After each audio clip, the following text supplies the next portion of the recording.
left the intelligence service in 1988. I went to work for the state of New Mexico. Then later, I worked for Dr. Putoff, the Institute for Advanced Studies, for 12 years. And in 2007, I just went out on my own, and I've been writing scripts. I'm employed at Gaia.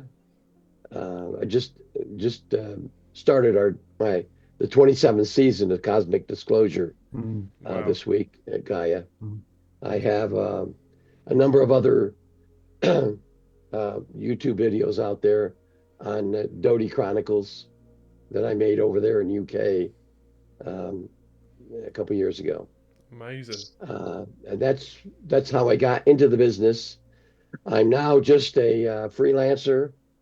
I still go out and assist at movie sets.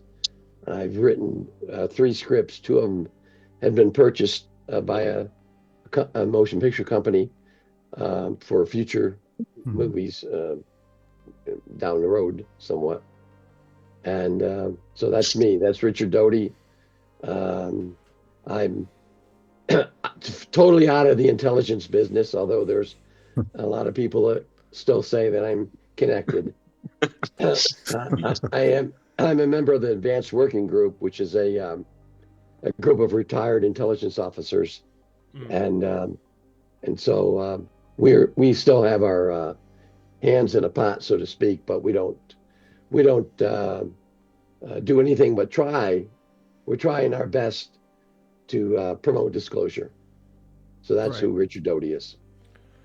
Wonderful, mate. Thank you so much. Welcome. I've got a quick question for you, Richard. So, at what point did you realise that your work with UFOs and disinformation would have such a lasting impact, not just inside government circles, but on public belief? Okay, say that again. What's the question? Sorry. At what point did you realise that your work with UFOs and disinformation would have such a lasting impact, not just inside government circles, but on public belief? When I left government service in 1988, I was hounded for several years by UFO researchers trying to get the real story, but I couldn't talk about anything. I still was under an NDA until 2002. So I realized how much interest there was in the subject of UFOs, not just here in the United States, but all over the world. During my time with Dr. Putoff, I traveled a lot with him and for him.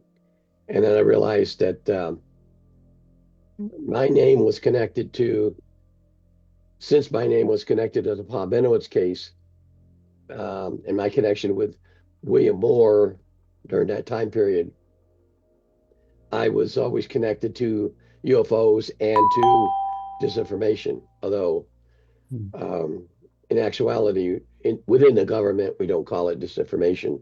We call it deception operations. But I've never been involved in any kind of disinformation program since I left.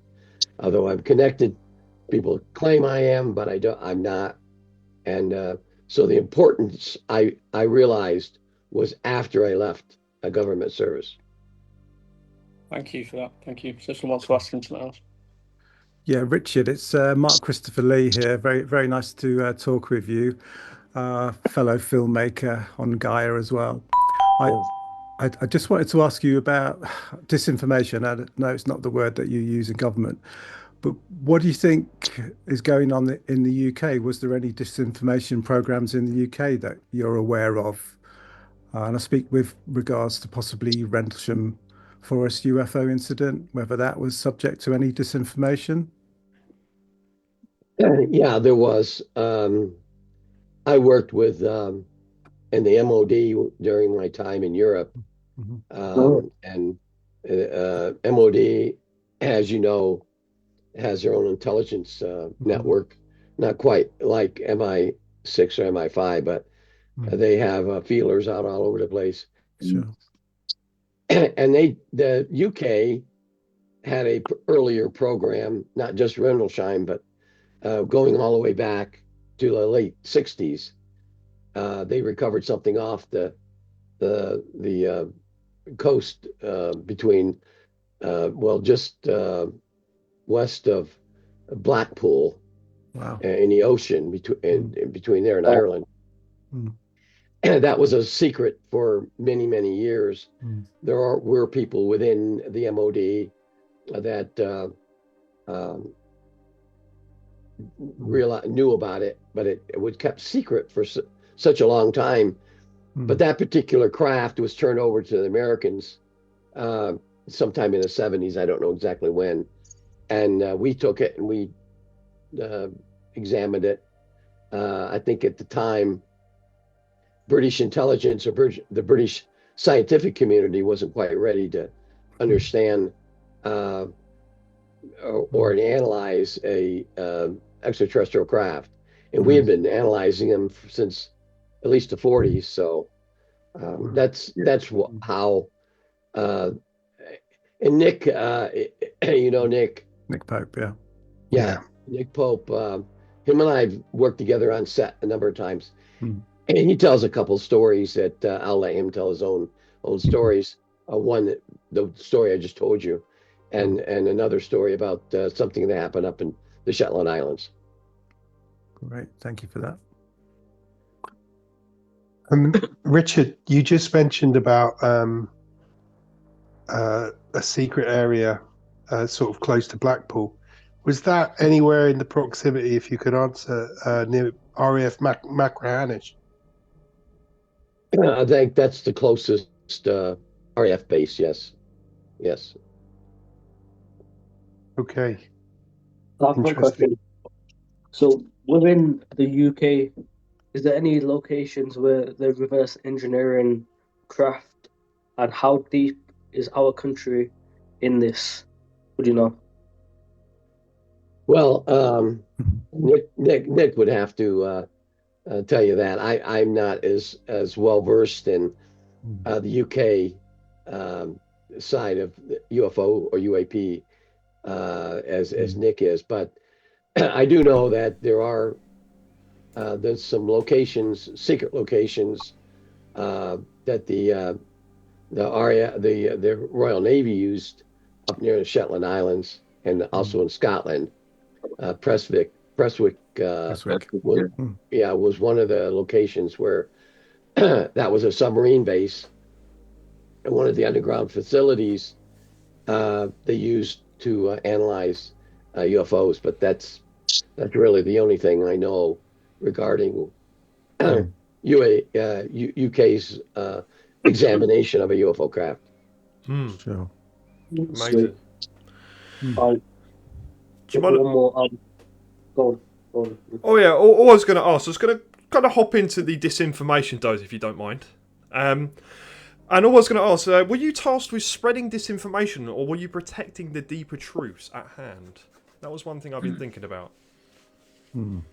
Well, during the late 70s and early 80s, one of my jobs, and it was just me, the group of other counterintelligence officers, we were tasked with penetrating UFO groups, recruiting people within the groups to provide us information. MUFON, APRO, NICAP, some of those older groups. And we did. That's what we used Bill Moore for. We weren't really feeding disinformation. We were more concerned about where they were getting their information. Yeah. Because MUFON or NICAP at the time, or APRO back in the 70s, had a very sophisticated internal collection system. And they were getting information from sources within the government, mostly Air Force personnel. And so we wanted to know who they were. And so we penetrated the group, planted people in those groups to get that information. Now, there were times, I have to admit, and I have admitted, that when we found somebody that was leaking something, then we started the disinformation program, whereby we were disinforming the group through a source. That's very interesting. Thank you so much, man. That was pretty cool. And Richard, there's been a debate over your involvement with the Paul Benowitz case and other disinformation campaigns. Looking back, do you feel what you did was justified? And if so, in service of like what higher goal? Well, I had a job to do. Yeah. And during the Paul Benowitz case, he wandered onto a highly classified program, which involved the Air Force drone program back in the 1980s. It was highly classified back then. And we had to convince Paul that what he was seeing wasn't drones, but something else. But Paul was already a believer in UFOs. He was a member of MUFON. He was thoroughly convinced that what he was seeing with UFOs and aliens. And so we didn't have to feed him much information. He believed it on his own. And so what I did, it wasn't me. I mean, there were a lot of other people involved in this operation. We assisted, or we facilitated his belief in that it was UFOs. And that's what we did. Do I regret anything? We have, anytime, I don't know if any of you have ever been in the military or in the intelligence service, but anytime you conduct an operation, there's an operational plan. A very, very well organized plan. And that's done in Washington. And so when we gather the initial information, we send it up to Washington Defense Intelligence Agency. They formulate a plan, send it down to me or us in the field, and we implement it. Yeah. So we were following instructions. You were a good soldier, in other words, like, followed orders. Exactly. We did what we were told to do and how we were told to do it. Now, I probably would have done some things differently if I had to do it all over again. But again, it's unfortunate that Paul got sick, but you got to understand that, number one, Paul was not in very good health in the first place. He was a chronic smoker. He had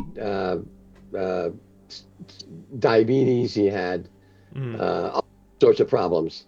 And we actually, at one point in this operation, sent him to our own doctors to evaluate him and put him on the right medication.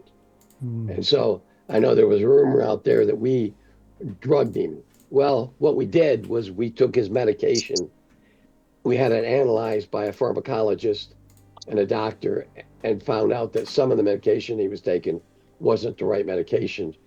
So our doctors prescribed the right medication for him. So that's how that worked. Brilliant. Okay. Thanks for that, Richard. Yeah, I have Richard. a question, if I'm all right. Am I okay to jump in? Sure. Richard, some people believe you were not just spreading disinformation, but that you yourself may have been manipulated by higher forces. Have you ever considered that you were also a pawn in a much larger operation? Yeah, I that's crossed my mind many times.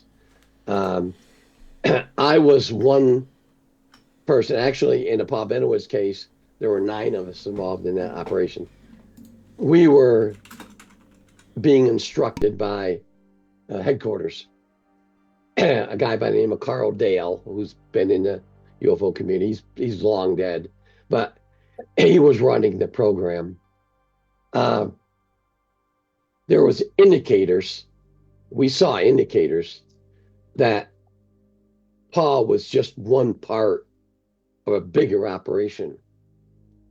Unfortunately, we didn't have the need to know what that other operation was or what that bigger picture was. And so, yeah, you're right. We were used in a bigger operation that we never really knew what it was Does that until not? Does years that not? later. Sorry, does that not anger you that you've been taking the flak for so many years when you yourself was potentially used? Yes, very much so. And after I left government service, I had the occasion to meet with Carl years later, probably 10 years later, 8 or 10 years later. And we had to sit down and discuss. And he told me that you were part of a bigger operation and we couldn't get you involved with some of the other things that we were doing because it could have jeopardized the bigger picture that was being conducted by somebody else. I didn't believe that at the time, but I accepted what he said because he'd had many years in government service, and so I felt that he was a boss at the time, and he had a bigger picture, and he had to run all these other operations regarding the subject. So, yeah, it did upset me. I did confront him, but one of the things I still look for is that big picture. Sure. Still haven't found that yet. Okay. Can I just jump in and Richard, you mentioned previously about deflecting Paul Benowitz from a secret drone program. What's your take on the recent drone flap in the US and the UK? I spoke to Nick Pope recently about this, and he puts it down to a lot of bad actors. What's your take? Well, I actually went to New Jersey back in December to witness this. I have a relative that lives in New Jersey, and we watched the drones. And most of what we were seeing were recognized drones. They had the lighting system. The frequencies that were being generated were private or government drones. A lot of other things that people were seeing were identified as aircraft. There was airports around the area. But we did see things that we couldn't I never could understand or couldn't explain. A drone that changed into a ball of plasma. Now, I don't know that technology. I don't know that we have that technology. I think that most of what people saw were government drones trying to understand these other the other flying crafts that were morphing into something that they didn't understand. And so I think that we either the extraterrestrials or maybe a terrestrial source like the Chinese or the Russian had that technology. But since then, there's been a lot of information that came out that indicated that, number one, Russia doesn't have anything like that, nor does China. So that only leaves extraterrestrial as the answer. So I think, and this is my own belief, that some of those things that people are saying were in fact extraterrestrial crafts. Can I just jump in and follow on from Mark there? Do you know the exact date when you realised that this actually might be real? In February. February of this year, 2025. Wow. Oh, wow. Incredible. Wow. That's way ahead of the curve because it didn't really hit the news until sort of late October, November time, really. So, wow, that's phenomenal, Richard. Can I just jump in regards to the crafts in question? From your knowledge and maybe kind of your thoughts, what do you reckon, or where do you reckon these things are from, if they are NHI in nature? Do you have any sort of inkling, possibly, if you were to just throw a random dart out there? Well, what I knew back in the 70s and 80s were that we had contact, there were 5 different extraterrestrial races that had visited Earth. And they were all different. They had all different technologies, all different biologics. There weren't any of them were the same. So it's really difficult when you see something out there to identify it. Now, as I understand, and as of course, just stuff that's on the internet, that we are in contact with maybe 9 other species. So it's really difficult. And I'm not a scientist. Okay, I teach math. I do teach math, advanced math, but I'm not a scientist. So when I see or read about things, I relate or I rely on other professionals to evaluate whether that is in fact an extraterrestrial craft and where it could have come from. Now, I don't have any information. I've never been briefed into the scientific side of the investigation of these things. So, because I'm not a scientist, even though I worked for Dr. Putoff, we did do some things within that time frame, that 12 years, but I didn't have anything to do with the identification of these crafts. I know that I'm pretty sure that the United States government knows where some of these come from. Yeah. But me personally, I wouldn't know. Can I just ask, you mentioned 5 species in particular. Would you be able to say anything more on what specific species they were, or is that too much? Well, it's been out there for a long time. The species, the names of the species were, I guess, DIA, the Defense Intelligence Agency, gave the identification or named them because they have strange names. We talk about number 1, the Greys. The Greys are the Ebens, the ones that crashed in Roswell or Corona, New Mexico in 1947. We had one in captivity from 1947 to 1952. Plethora of information out there on the internet about him. He was in captivity at Los Alamos. He told us about his race. I think we named it the Ebens. That's the Greys. And the next one is the Archeloids. They come in different heights. They have they appear to have a grayish tint, and I don't know if that's the suit they wear or that's their natural skin. They have a protruded ear and nose. They're distinguished by having double joints in their elbows and their knees and their hips. Their feet can turn in different directions. They have they can appear differently to different people. I mean, as if they can change their appearance. That's the Archeloids. The Quataloids are the most dangerous ones. They appear to be praying mantises. They're insect-looking. They're the ones who are responsible for most abductions, as far as I know. They can also hypnotize humans or put a human into a trance. Wow. And that's the Quataloids. The Hepaloids are they can appear to be similar to Ebens. They're gray in color, but they're taller than the Ebens and more hostile than the Ebens.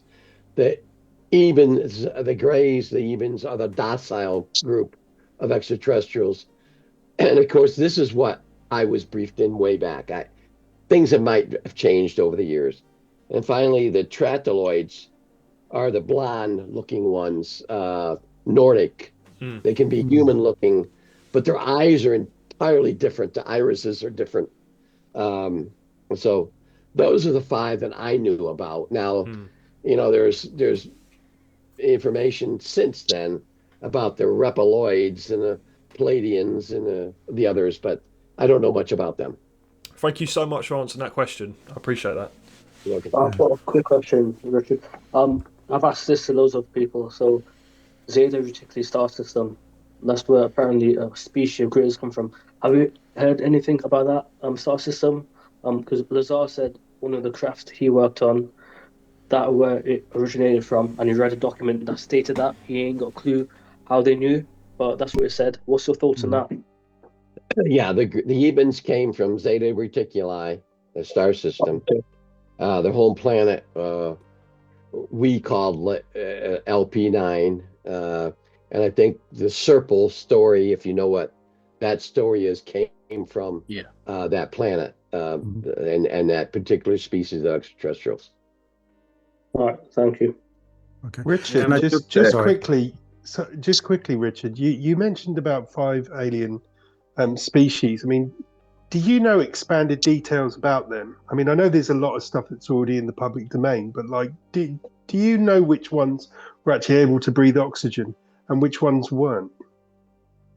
That's a good question. The Ebens were able to breathe mostly, they required less oxygen than we had in our atmosphere. You know, we have about 22% of our atmosphere was oxygen. What they found when they captured Eba one, he had equipment, and they didn't bring that equipment to him until sometime later. But they realized that he would suffer somehow breathing, and they realized that he was breathing too much oxygen. So he had a device that was a depressor, an oxygen depressor, lowering the oxygen to what his body could withstand. So that's the Ebens. The quataloids are unique ones because they actually have to breathe a little bit of methane. Their atmosphere contained methane. So they would, when we had them in captivity in Area 51, they had to have a special environment which contained methane. They had, in order to keep them alive. And they also ate differently. They didn't eat food anything like us. But the most ironic thing that I found, and a doctor, a very, very good friend of mine, Dr.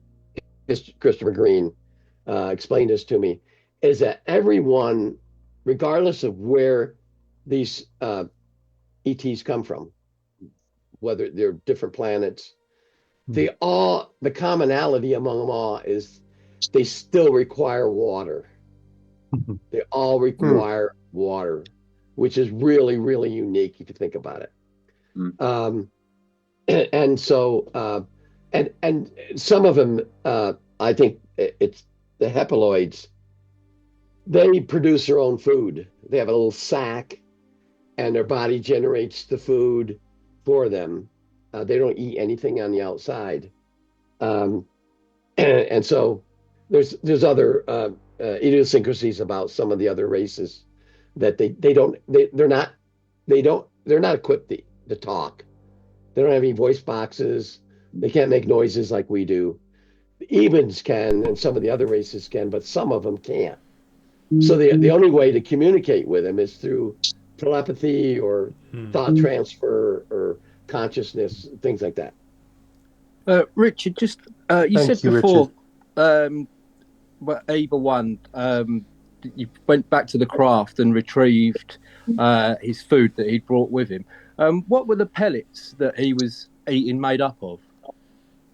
You know, I don't know all the facts about that. You know, the one person that has talked about this over the years and probably has the best knowledge of Eva 1 is Linda Howell. Linda Moulton Howell was able to, in 1980, interview the Air Force captain that lived with Eva 1. She had like 5 or 6 different interviews with him, and he told her the Eva story. So when I'm talking about it, that information is coming from what she gave to the press. I've only read one classified document back in the 80s that talked about Eva 1, but it didn't describe a whole lot about him. I know that he had his own food in the craft, and they retrieved it along with some other things, but the food eventually ran out. So we had to the government, for the last, I think, year and a half or 2 years, had to figure out how to feed the guy, and it was male. And so they were able to find some common food substances on Earth to be able to feed him, to keep him alive. Interesting. So in your opinion, these different species that visiting us, for want of a better word. They're all physical beings. Have you any experience of any kind of interdimensional beings of any sort, or is that a no? I have never. I've heard of others talking about it. My former employer, Dr. Putoff, wrote a paper a couple years ago, about 3 years ago, about transdimensional extraterrestrials. But if you think about this, if you got an extraterrestrial race that came here from 100 light years or 1,000 light years, and it might have taken them some time to get here, they're certainly not able to go back and forth. Sure. So some of them are so advanced that they're able to go into a different dimension and live or stay, come out into our dimension when they want to. So that's kind of the idea that I have. Sure. But as far as knowing if there were interdimensional, transdimensional, I don't know anything official about any of that. Thanks. And you said about Linda Moulton Howe. Can you what's your take on the Majestic 12 documents? Are they real, or was that disinformation? In your opinion? There's two different things here we're talking about. The MJ12 documents and the presidential briefing papers that I showed Linda Howe. There's two different things. In 1983, I was tasked with contacting Linda Howe, bringing her into the intelligence office at Kirtland Air Force Base, and showing her a document. Now, the background on this is that Linda Howe was a researcher. She, for a number of years, for a television station in Denver, Colorado, she was intimately involved with abductions and cattle mutilations. And she wrote a book about it. And she also had contacts within the government. We wanted to know who those contacts were. So we set up an operation. I didn't. The government did, where she was coming to Albuquerque, New Mexico. So everything was set up for me to contact her, bring her in to the OSI office, and show her a document that came from headquarters, and try to convince her to work for us. And that's the operation. And now the document that I showed her was a presidential briefing document. I had only got that document about 2 hours before she got there. I got it through an Armed Forces courier. And so I didn't know what was in it until I read it. I didn't thoroughly read it, but I looked at it and I gave it to her to read with instructions. She couldn't photograph it or make notes or anything like that. So after she read it, I had contact with her for many years after that, but I read it. A lot of information in there was factual, but I'm sure a lot of was disinformation.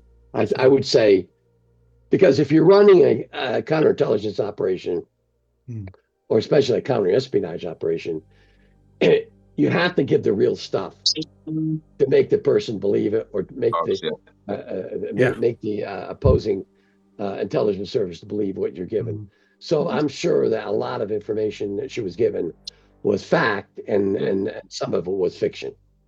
Okay, thank you. Now the MJ12 documents are entirely different. Those things surfaced through a guy by the name of Jamie Shandera. He got them. I'm sure, I'm almost convinced that was part of another operation involving a guy by the name of Lee Graham, William Moore, Jesse Reese, other people. And Jamie Shandera was supposed to do something with those documents, and he didn't do it. I wasn't initially involved in that, but I knew Jamie. He brought those documents to me. unbeknownst what they were or where he even got them from. He had made copies, but the original he brought to me. When he gave me these documents, and this was in San Francisco, California, he brought it to me, and I met at a restaurant. He had it in an envelope, a manila envelope. He said, "This is what I got in the mail, and I want to know if they're real." So when we left the restaurant, we went to a parking garage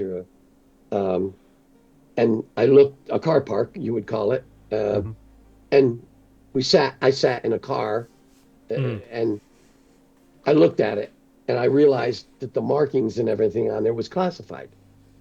So I told Jamie, I said, "Jamie, I'm a federal agent. I have to confiscate these because this is a classified document." So that, although I kind of figured he made copies. I said, "How many copies did you make?" And he said, "Well, I can't tell you that." When I got the document, I transported it. I flew back to New Mexico, Albuquerque. I showed him to my supervisor. He said, "Looks real to me." And then we sent it up to headquarters, DIA. And then, so that copy, the original, was taken care of. But all these other copies spread out around. Of course, the internet wasn't in existence back then, but and that's how the MJ12 documents. I would say that some of the information was factual and a lot of it wasn't. Could I just ask a question on that? In the past, you stated that some documents are real and some are seeded. How can the public know the difference? Is there any sort of key factors in that? No, the public wouldn't know. Only people within the government that had access to the actual classified information would know. Okay. It's written. There's a group of people called the Special Means Committee, which is in the Central Intelligence Agency, that write these things. They're smart. They're brilliant. And they make it sound real. And they can write it in any different languages. I mean, I've seen, when I was in Europe, I've seen things in Russian and German, and that would have fooled anybody. So they're professionals in doing that. Amazing. Richard, I just have a couple of questions. First off, thanks very much for coming on. As long as I remember looking into this subject, your name has always been there. It's a pleasure to finally meet you. Going back to the early days, Bectal Security. Allegedly, they have oversight. Are they tier 1 operatives, mercenaries, if you will, under the guise of a security firm? And do you know if they've ever conducted any wet work ops to keep this secret a secret? Now, who is this? Who are you talking about? Bectal Security. Backwater? Bectal, Bectal. Oh, Bectal. Yeah. Bectal, yeah. Yeah, Bectal was heavily involved in the program. Okay. They still are, I think, aren't they? Yeah, I would say yes. Yeah, I would say yes. Yeah. Okay, and one more thing. Jeez, where's it gone? Sorry, now for this. The deceptive indications warnings or false flag ops. 2027 is getting mentioned a lot. Do you know anything about that, or can you elaborate on that? I wish I did. I hear the same rumors that everybody else does. Okay. And I know from people like John Ramirez and others, Admiral Carpenter and others, that something is supposed to happen between September of this year and the beginning of 2027. I don't know what that is. Yeah. I wish I did. I can guess just like anybody else can. Yeah. I might have a little bit more inside information to think that could very well be an extraterrestrial presence that's going to occur. But I can just guess like you can. Yeah.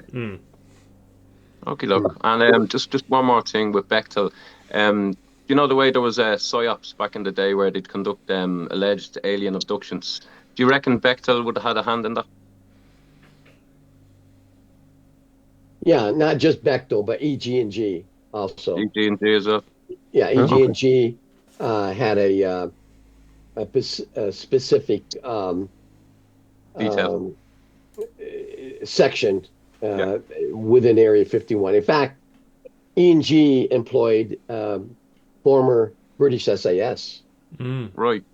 A lot of their Tier Okay. 1 people that I met on an operation, and I wouldn't say a lot, there were 2 former British SAS majors who Okay. were running operations for EG&G. And they'd spent years in the SAS, so that was a Tier 1 force. Yeah. And within that, because I met this one major, I maintained friendships with him. And when I went to the UK in 2022 to make, I did the Awakening in Blackpool, and then I came back in October and did one in Manchester. And then for a 1 month or nine weeks, I filmed the Dody Chronicles. And he introduced me to a former British SAS officer who we ended up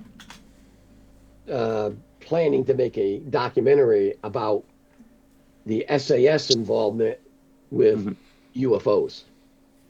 And but that was kind of shut down because somebody got to him and told him, no, you ain't gonna do that.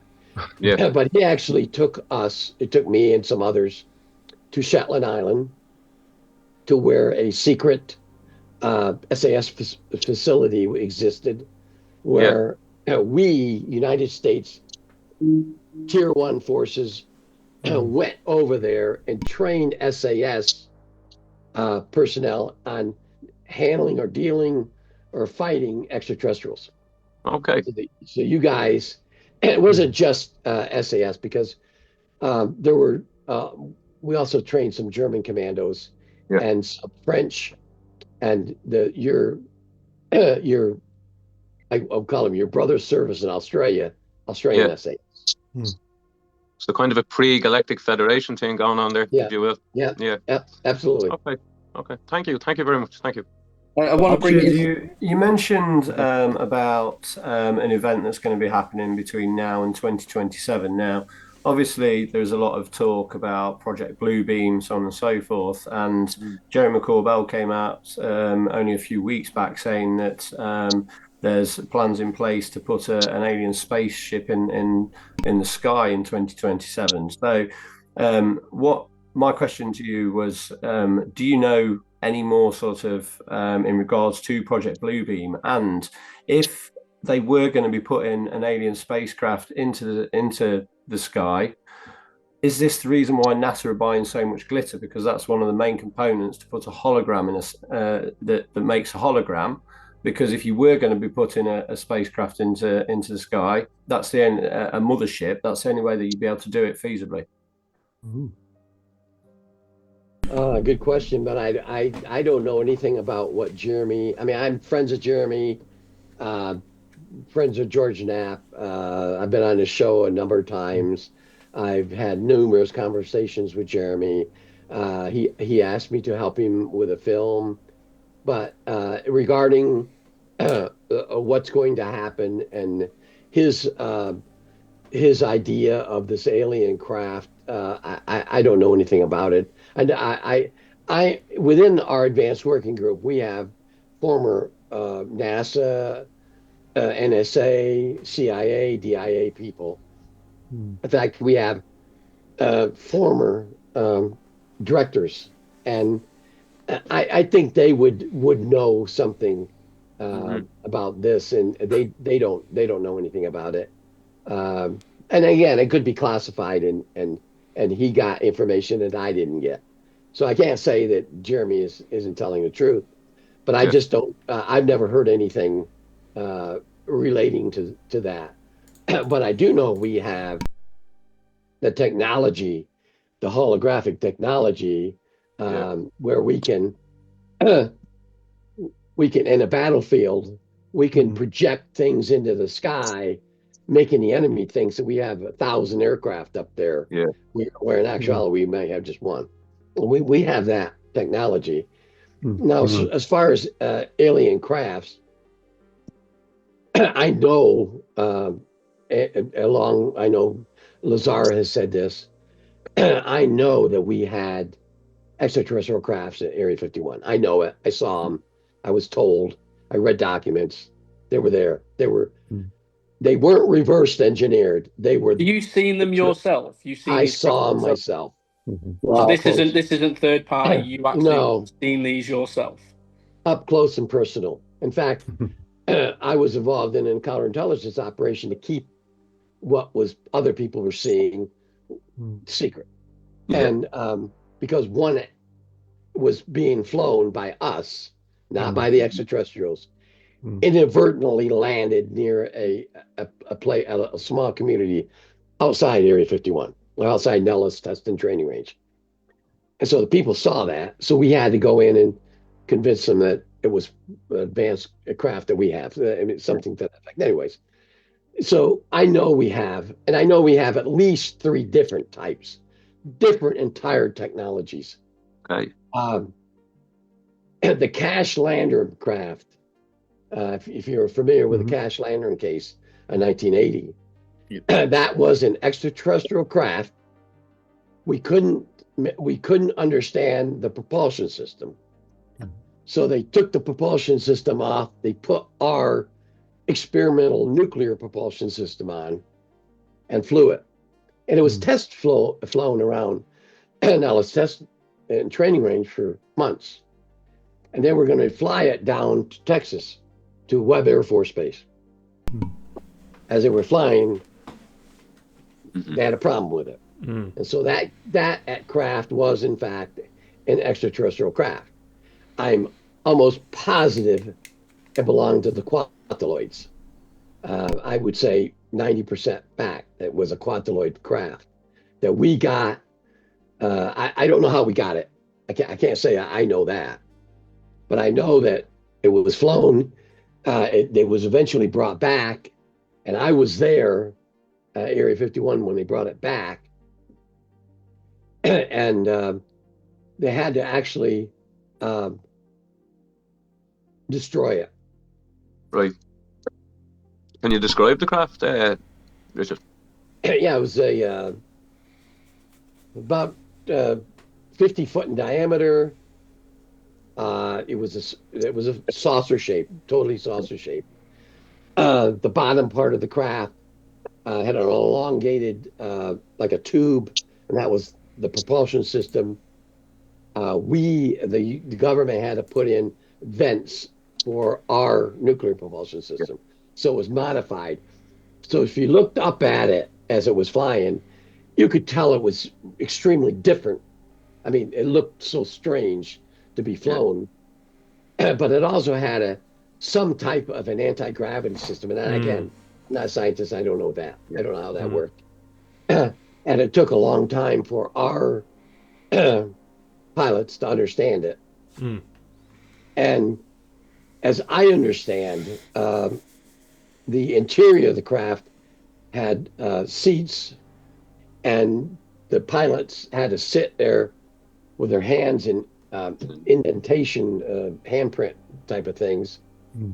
And we couldn't, I guess there was a problem with, our brains couldn't fly it. So they had to put some kind of avionics and controls in there. Again, I wasn't inside the craft. I don't know what it looked like. And there were a lot of problems with the craft because we try to put our technology into it. And I think that's what happened. But the craft was huge in shape. It was elongated. The bottom part of it looked real strange. The top part of it had little portals around. Again, I didn't see the interior of the craft, so I can't tell you what that looked like. Could I just ask, in a different aspect, you can just completely deny if not, but is it possible that some of these craft aren't just machines, but living organisms or consciousness assisted vehicles, where reverse engineering the hardware misses the real point? Like, could this be like a biological or conscious type aircraft in nature? What do you reckon? Yeah, you got it. Absolutely. Some of them are. Some of them, the materials, the outer materials, are living tissues, so to speak. And the whole craft is almost an extension of the extraterrestrials flying it. You're absolutely right. There's some of them that are like that. Wow. And that's why there are some that we found, or at crash sites or wherever they found them, that we couldn't fly them from there. That we had to somehow transport them back. The ironic thing is there's most of the early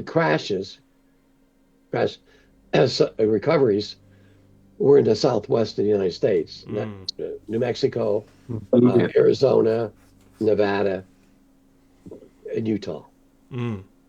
Why they were centering there? Maybe because of our nuclear testing. I think that there's always that theory, and that's my theory, is when we detonated the Trinity site, the first nuclear test site in New Mexico, that advertised us into the universe. And because right after that, that was July of 1945, and then of course we had the two detonations over Hiroshima and Nagasaki in August of 1945.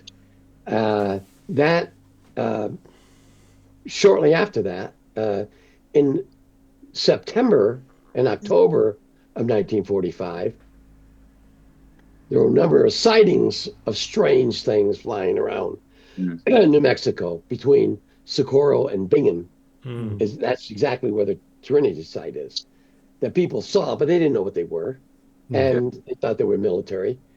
And so that brought the extraterrestrials in. And that's my theory. And that's why they started visiting us. Me on too, I've just got one more thing I wanted to ask. Sorry to butt in again, guys. Just a follow-on to the... Can I jump in? Can I add something to your question? Yeah, go on, mate. Go on. Richard, do you think that with Jake Barber recently coming out saying that there's Indonesian children that are taken for purposes to help with psionics and stuff like that, it's to help with these crafts, to try and fly these crafts? Okay, I'm sorry, I didn't get the first part of that. My sound went out.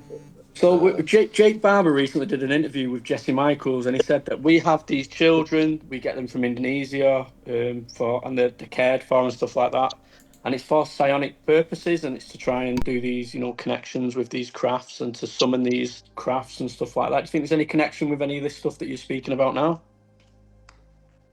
No, I don't. I don't align myself at all with Jake Barber or what he says. I think most people within the community, and I only speak for myself. Okay. I need to ask you one more quick question. Do you think this is a new era of disinformation that we might be being fed, and you're lost with this, and you're sort of out the loop? Do you think this generation now is being told something totally different? Because from the generation where you've put this out there, which you're an integral part of the UFO and alien story, regardless of whether people like you or not, you are a big part of it. Do you think now the new generation is getting new versions of Richard Doty in other forms, telling different information? Do you think we're now seeing that? Absolutely. And do you, I think the government. Do you think potentially Jake Barber may be this? I think my own personal feeling is that Jake Barber is, in fact, a disinformation agent. If you really look into his past, he wasn't what he said he was. He came out and said he was a tier 1 commando with the Air Force. Well, the Air Force comes out and says, no, you're not. You never went to combat control school. You actually flunked out of combat control school. And then he changed his story. Is that not typical the way they hide each other? Is that not typical compartmentalization? No, it's not, because number one, he comes out and says it's DD Form 214, which is your Okay. military record for anybody in the United States Yeah. military, was classified. The Air Force comes out and says, the major Air Force major chief administration says, there is no ever been a DD Form 214 classified. There's stuff within the DD Form 214 that's redacted. Yeah. But it's never been classified. In fact, Okay. she even released the regulation that says it's not ever been classified. So that's my take. Is I don't know why he's doing it, but I read in that he is part of a disinformation program. That's what I read into it. Is it just him, or is it the whole psionics movement? What's your opinion on CE5? Is it a valid tool? No, absolutely not. The scientists that I work with within Dr. Putoff's group, Oh, you're watching. and is Need and Sheila. the complexity of the extraterrestrials, they aren't like us. There's not a single race that is like us. Their brains are different, their tissues are different, their blood is different, their society is different, their makeup of their body is different. Now, how are we human beings going to psionically contact an extraterrestrial? Can I give you another thing as well? They're being open and honest about it. Now, how would you be able to put security measures in place if people are going to learn this? How could you put security measures in place that whatever we're contacting isn't going to harm us? That's a national security risk, right? If people have psionic abilities, that's probably more of a weapon than anything else. Good question. Well, there is a lot of things that I had access to in my government time, and also with Dr. Putoff, because we worked on DARPA projects that I can't talk about. But I can guarantee you that the government, the United States government, knows how to do these things. They're entirely different from what these other people out here, Jake Barber and Jason Sands, is talking about. Could this be, sorry to interrupt again, could this be then a sort of an inside war going on here? There's a movement within the government, within the U.S. Space Force, which is our new branch of the military, and also within the DIA, to disinform the public. They don't want the truth out about UFOs. They don't want aspects of the program they don't want anything to do with. And they're not cooperating with the groups. They're not cooperating with the legislators. We have three branches of the government: the legislature, the executive branch, the president. He runs the intelligence communities. And then there's the courts. I don't think the executive branch has given anyone authority to release anything at this time. That's the way I see it. People are trying to get the information out there, and when they try to get the information out there, the government counters it with disinformation. I see it. I did it. I know it. I went to school for a year back in the 70s on how to do this. And I tell you, the government is really, really good at it. Richard, sorry to cut in, guys. Can I just ask one question on that? With your incredible experience on that, what are the tactics of the current disinformation agents, and how do you recognise them? What would you look out for in that? Well, I would look out when somebody, some legitimate researcher, and I think Jeremy is a legitimate researcher. George Knapp is a legitimate researcher. One of the best, I think, is Linda Howell. And when they start going after something, and then you see the government or some third party out there start feeding different information about that. Like, excuse me, when Linda started talking about Antarctica, suddenly Heckers comes out. Oh, I was there. A couple other people come out. I was there. I know this. And that's a sign that there could be disinformation being countered because we call it deception in the military. We got to deceive the truth. If you know the truth, I'm going to come after you with deception to make it sound like you don't know the truth, and that's what's going on. You've just answered one of my other questions. One of my other questions was going to be: do you believe there's a genuine effort happening right now for government disclosure, or is there still part of a controlled narrative? I think the government is doing everything in their power to keep disclosure from happening. Let's face it. If you followed the subject for 5 years or 10 26 years. I'm 26 years deep into this subject. Okay, 26 years or 40, 45, 46, 47 for me. Disclosure's already happened. We know it's out there. The government just hasn't acknowledged it. Why do you think? What are they afraid of? Well, number one, they're afraid of the reverse engineering.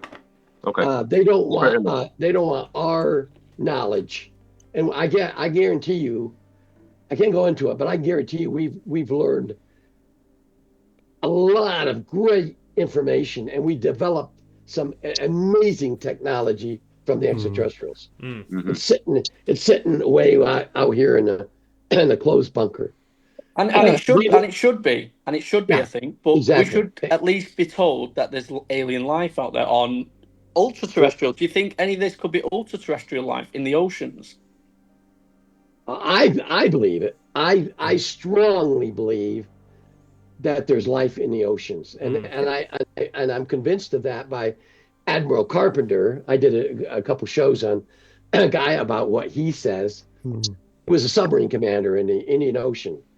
He worked. The U.S. had a naval base near Perth, Australia, the western coast of Australia, and they would train in the Indian Ocean. And the reason they would train down there, the submarines, is there's no ship traffic down there. There's very little ship traffic down there. But there were times when he saw something coming from the sky into the water and diving deep into the ocean. Now, a submarine can only go so deep, and they would go as deep as they could go. But at one particular time, they went as deep as they could go, and they could see huge lights down there, like there's a city at the bottom of a trench 20,000 feet under the ocean. Wow. So he was convinced, and all the different stories that I've heard from other people.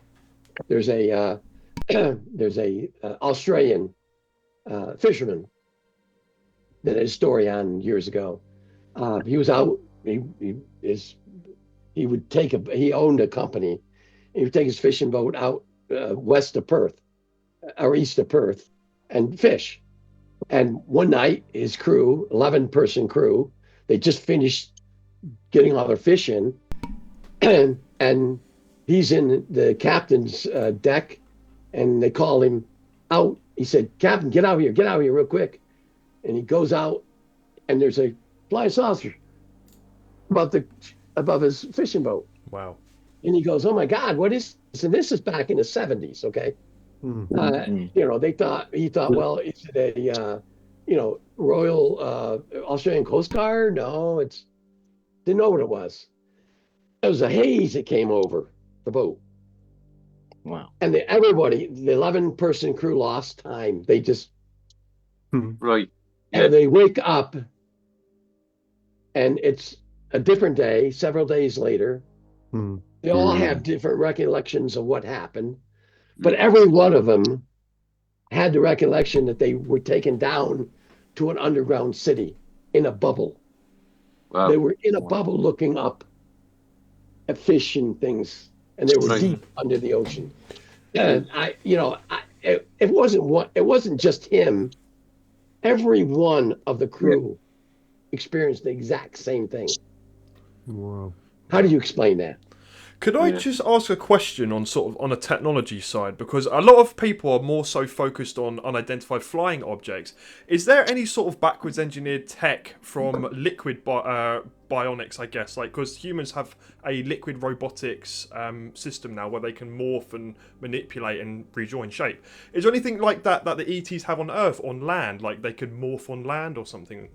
that's not flying. You know, a different type of technology that we're quite unaware of. Miami, the mall. Yeah, they do. There are certain races of ETs that can change their appearance of crafts. They can change the appearance of the craft, and they can change their own appearance. And so, yeah, I don't know a whole lot about it because I'm not a scientist, and I was never actually briefed into the program. But I know that technology existed for the extraterrestrials. Interesting. Thank you. Would you give any credence to the Miami Mall incident, Richard? The Miami incident? Yeah, the mall. Do you remember the mall? Something was meant to have No, I think that was pretty much discredited. I think they, if you listen to the news conference and they produced the 6'5" Miami police officer who was in SWAT gear, and he was the one that was walking against. He was backlighted against the, and they created that thing again. It looked like it, 20 foot tall, and the aircraft, the local airport didn't shut down the aircraft. I think that was hype. I don't. I just don't believe it was anything other than what the police and was reported. I don't think it had anything to do with extraterrestrials. Okay. I have one question. So I was watching you on YouTube, and you're on about a praying mantis escaping captivity and unalived a civilian. Can you tell us about that and how that ET escaped? Because you said the ET was shot, praying mantis was shot dead. It was found after it killed the civilian, and also that the son of that civilian joined the Air Force, I believe, and he worked on a base. And he asked about the incident, and then he came out saying that was my dad that was killed. Can you tell us about that? And was there any other murders from ETs to humans? Well, I know about that case because I was stationed Area 51 and that happened, I believe in 1984 or 5 timeframe. There was one that escaped. We had it in an area called S2 Annex. They actually call it a detention facility, or excuse me, a containment facility. I didn't have access to that. I knew where it was, so I don't know exactly how or what it was made of at that point, but it escaped and it went north, just outside the northern perimeter of the Nellis Test and Training Range. There's an abandoned mine area called Silverbow, and this family was camping up there. It was a popular camping site for people, and this family was camping up there, and the father, it was a father, 2 children, a male and female, and the mother. Military police came up there and told them that they had to leave because there had been an escaped convict, an escaped military person. And so they were packing up to leave. And as the husband got out of the vehicle to pack everything, it was a station wagon. And I'm sure you know what that is. Yeah. Something attacked him. And he yelled to his wife, "Drive away, drive away, drive away." And so she slid over, got in the driver's seat, and drove away. His son, which was at that time 10 years old, or I can't remember, something like that, saw his dad being attacked by some monster. And what happened was this thing probably tried to abduct, but ended up killing the man.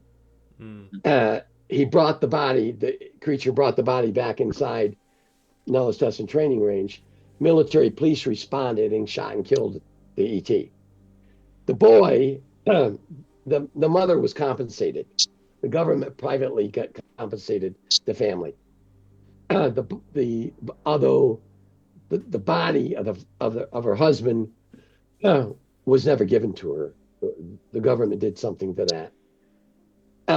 Years later, the son joined the Air Force, and he was stationed at Nellis Air Force Base. as a military policeman. And he had detached duties at Area 51. And one night, he was working with a senior sergeant. And the senior sergeant, or the son asked the senior sergeant about the incident, if he ever knew about an incident that happened at Silverbow. And the senior sergeant, who was working at that time, years before, said, yeah, I remember that, but it's all classified. The son said, well, I know what happened. And the senior sergeant said, how would you know what happened? He says, I was there. The man killed was my father. And so that's the story. Wow. Mark, you had a question you was going to ask a moment ago. What was that? Yeah, I've got to go soon, but thank you very much for your time, Richard. It's been very enlightening.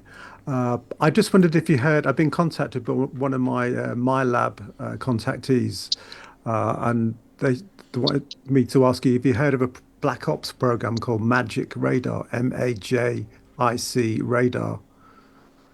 It's like a MyLab operation. No? Okay, I just wondered. No, never heard of it. Okay, thank you. You're welcome. Lovely. I've got one question. I was going to talk about, I know you're well versed on Bluebeam, and I just want to get your opinion. If you were assigned to run the Bluebeam project today, in the age of deepfakes that we currently have and AI, how would you update the plan to make it work? Like, how would you push that? Well, it's more technical. I would have to know what our state of technology is today, and I don't, because I left in '88, and although I worked for Dr. Putoff and I know something, but I don't know what the state of our technology is. So I would, first of all, would have to know what the state of our technology is in order to implement that into the Bluebeam program. So it will be difficult to answer that question. Yeah. Cool. Thank you, mate. Anyone else? Welcome. Richard, in your opinion, what modern day sightings, what would you say the percentage is in NHI and is what actually reversed engineered technology? Well, when it comes to advanced exotic technology that you see flying, I would say that would be NHI. That we got a lot of technology from them. I would highly recommend sometime if you wanted to really see advanced or unexplained phenomena, go to Nevada, camp outside the northern perimeter of Nellis Test and Training Range, north of Tonopah Air Force Base, in the summertime, and just watch what you see flying over the test range. There's things out there that defies logic. You see things flying. We did a documentary a few years ago, and unfortunately, that documentary that I was part of, that filmed around the test site, is being blocked by the government. Even though we cooperated with the government, we gave him all the film. We let them review the film. They initially released a lot of it to us, and then they came back and they're fighting with the producers now. Anyways, we saw things out there that you can't explain. Maybe a scientist could sit there and explain it, but when you see a ball of light just lift from the ground level up 10,000 feet and sparkle, and then split into smaller balls, fly around and come back together and land. I don't know what technology that would be. Absolutely. Thanks for that, Richard. Because it's on TikTok and we've told our followers they're going to be involved in this. It's an exclusive live with yourself. Are we okay to ask some questions from our followers on the TikTok live? We've got nearly 400 people in the live watching right now. If they're then don't worry. Common sense. If they're good questions. They're good people. Like, I've got 230,000 followers, and I'd probably say most of them have got a lot of common sense. I'll be honest with you. So sure. So we'll start asking. Luke will ask the questions out because you can see, and I can see the chat here as well. It's just that we don't want them to feel left out. We've brought you to TikTok. We want to show you that TikTok's a friendly place. you know, we know about your past, we know about everything, but regardless of whether people like you or not, they want to hear your story. And you've done some good work, regardless of what you put out there. The work you've done has been for national security reasons as well, which people forget about. And I think people need to understand this, and this is what we're trying to promote out there as well. And I think it's important because I think in this day and age now, there is new Richard Doty's out there in the UK, in the US, and this will help them maybe, you know, fish them out and stuff like that. So, you know, we're not... There is one question in the chat, and it was one question I wanted to sort of touch base on. One of the things that you were involved in leaking at the very beginning was Project Serpo. And this is something that divides the UFO community very much. Some people think it's true. Some people think it's been debunked. And somebody is asking in the chat, is there any truth behind Project Serpo? And if not, why was it leaked as disinformation? Well, you'd have to go back a long ways to understand Serpo. In 2005, there was a guy by the name of Victor Martinez who had a stream. He would email stream. He would send emails out about UFOs. Somebody sent him, and we know who it is. We know who the guy is now, about the Serpo story. Sent over a period of 6 months, bits and pieces of the Serpo story came out. I heard about it, and I got involved in the email stream, responding to questions. Did I ever hear about Serpo? I heard about something back in 1980. I read a document that had Serpo in there, but I didn't know everything there was to know about Serpo. Now, jump ahead to 2006. A guy surfaced by the name of Joseph Yeager. Joseph Yeager, who we know was former DIA. He retired from the DIA in 1997. And then there's other people involved. He comes out and he talks at a UFO convention about Serpo, along with a guy by the name of Bill Ryan. Joseph Yeager says everything you heard about Serpo is fact. So it spread like wildfire. And, you know, there were UFO forum sites that got a hit wind of it. People started tearing it apart, adding information to it. But if you just look at what was originally put out, that in 1965, there were 12 American astronauts that left on a mission to a planet called Serpo. Supposed to have been a 10-year plan. They ended up staying for 12. Some of them came back. Some of them died. Some of them stayed. And then in 2009, a guy by the name of James McKeever surfaced. Now, James McKeever is supposed to be the commander of that team. Now, there was a whole group of people that went down to Phoenix, where he lived, in a special home, to talk to him about it. He answered every single question. We listened to a number of tape recordings, cassette tape recordings, of his alleged time on the planet or going to the planet. Now, is this all disinformation? Was he disinformation? I actually believe something happened. I think that there was a mission, but there was so many people that jumped in and discredited it, and then made up stories on the internet about it, which was false, fake stuff that came out that was probably disinformation by the government, that ended up to be we don't know if it really happened. So you gotta read it and believe whether it did or not.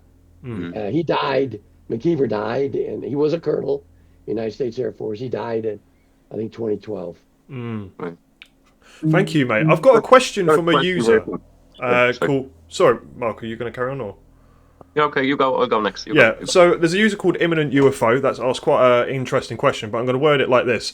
Are you aware of any recovery sites where the craft was too large to move, where and what decisions were made to build facilities directly over those objects instead? Do you know anywhere that's had that, where a craft is too big and they built something over it, where it is? And just a bit of background on him, and I actually know him. He's actually been to Congress hearings. He was at the David Grush one. So he does go to these hearings. So he is, he's an intelligent individual. So he's asking a question here. There's two incidents involving crafts that either were too big to move or too dangerous because the substance of the craft. I believe, and I don't know this 100%. One of the crafts was in South Korea that was too big to move. The other craft that they had to destroy was in northern Laos, the country of Laos, up near the border with Thailand China and Burma. Was that a national security threat if they had to destroy it in that way because it was too close to those borders at the time? No, I don't think it. I think it had something to do with the material. When they were trying to move the material, it was toxic to humans and caused some humans to be. In fact, the story, a brief story, because it's a long story, but local villagers found it, and it had been there for a long time. I guess I don't know exactly how long. They first thought it was something from the Vietnam War. It was, an American craft that was shot down because we bombed Laos a lot. But then two of the people that actually dug into it got deathly sick. I don't think they died, but they got sick. Yeah. So then they told the local villagers and the provincial chiefs, and eventually got down to the government in Vientiane, Laos, who sent a team up there, and they didn't know what to do with it. So they actually asked the Americans to come in to see if it was one of theirs from the Vietnam War. And this was like in the 80s. I don't remember when. Yeah. And that's how we got involved. You said that it was destroyed. One in South Korea had a facility built over it, but the one that was destroyed, any idea how they actually did that? I think they brought in explosive ordnance disposal people, and they set up charge. I don't know. I just know it was destroyed.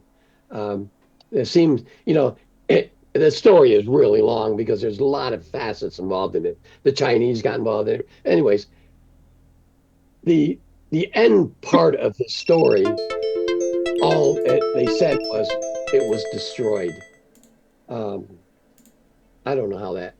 I don't know how that happened. I've got a question here from one of our listeners, Sammy. You've pretty much answered it already, Richard. UK-USA cooperation with regards to retrievals and that. There was an incident in Wales, Pentork, where there was US jets in the sky waiting on this thing to come in. But can you elaborate more on, basically the USA and the UK do cooperate with regards to NHI UAP retrievals or any information regarding, they do co-op, don't they? To a degree where the US will take all and go. Yeah, there were a number of cases that I knew of where the UK assisted the government. There was one classical case was the one in Aberystwyth, I think is the name of the place. If you Aberystwyth.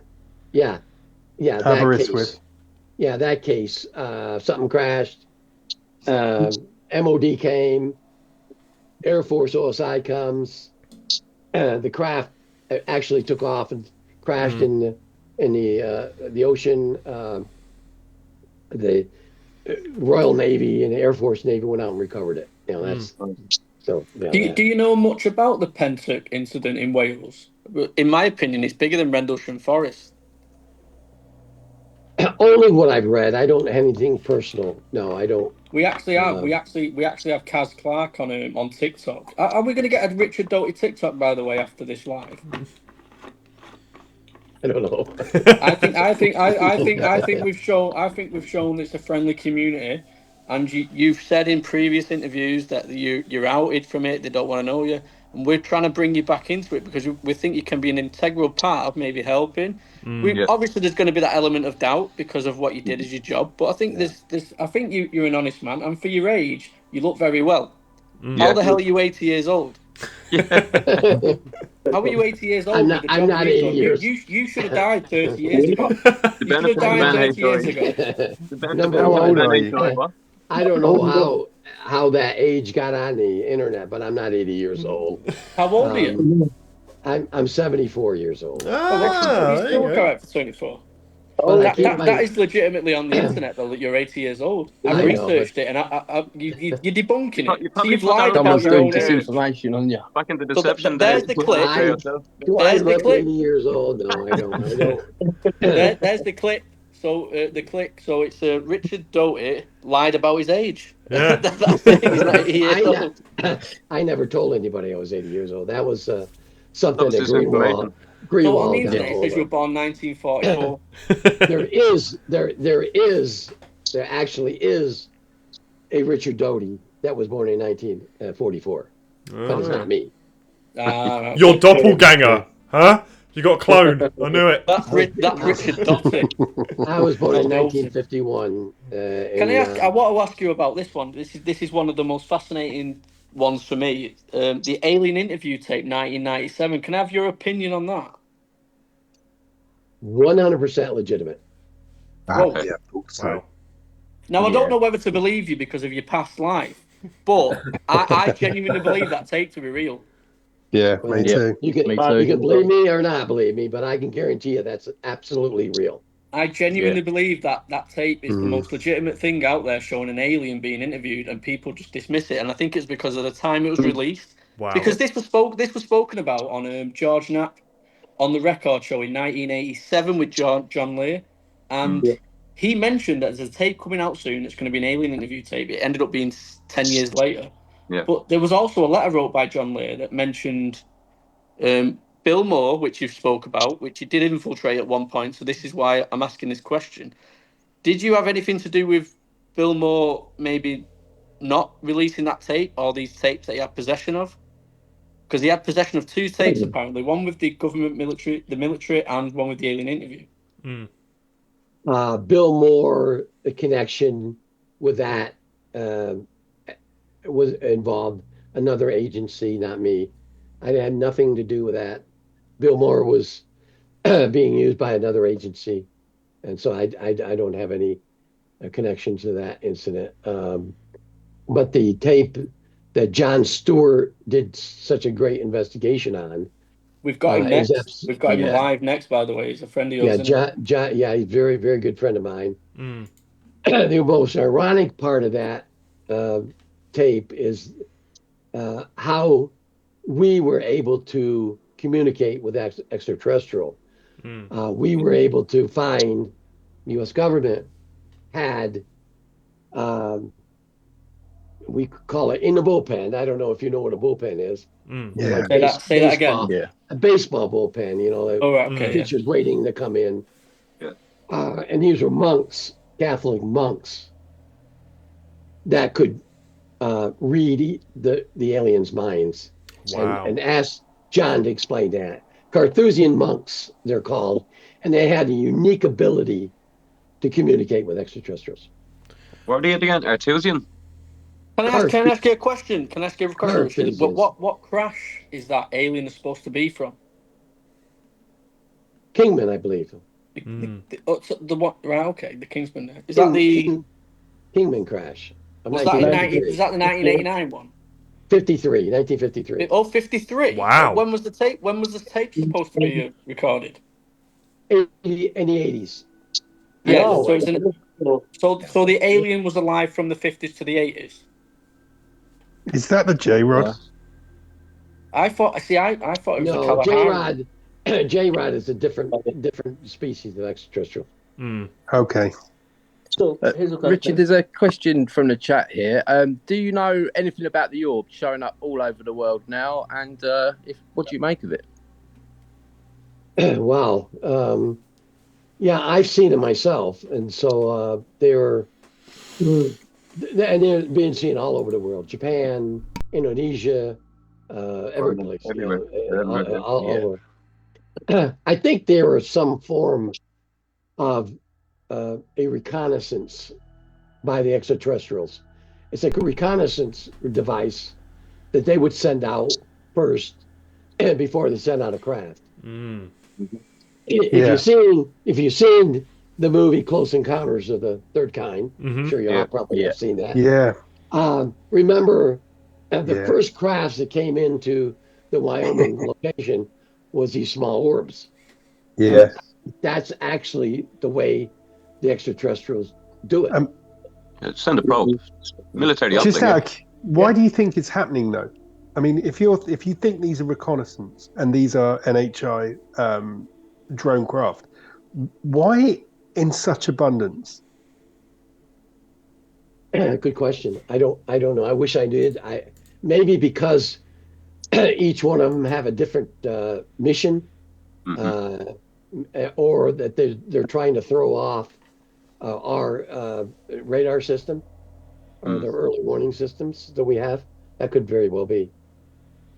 Forward operational probe. It's simple military logistics when you think about it. I've got a question I can ask from the chat from a user called Martin, and he asks if humans have broken the treaty between us and the ETs, and are we on the brink of an invasion anytime soon? What do you reckon? I personally don't know of any treaties.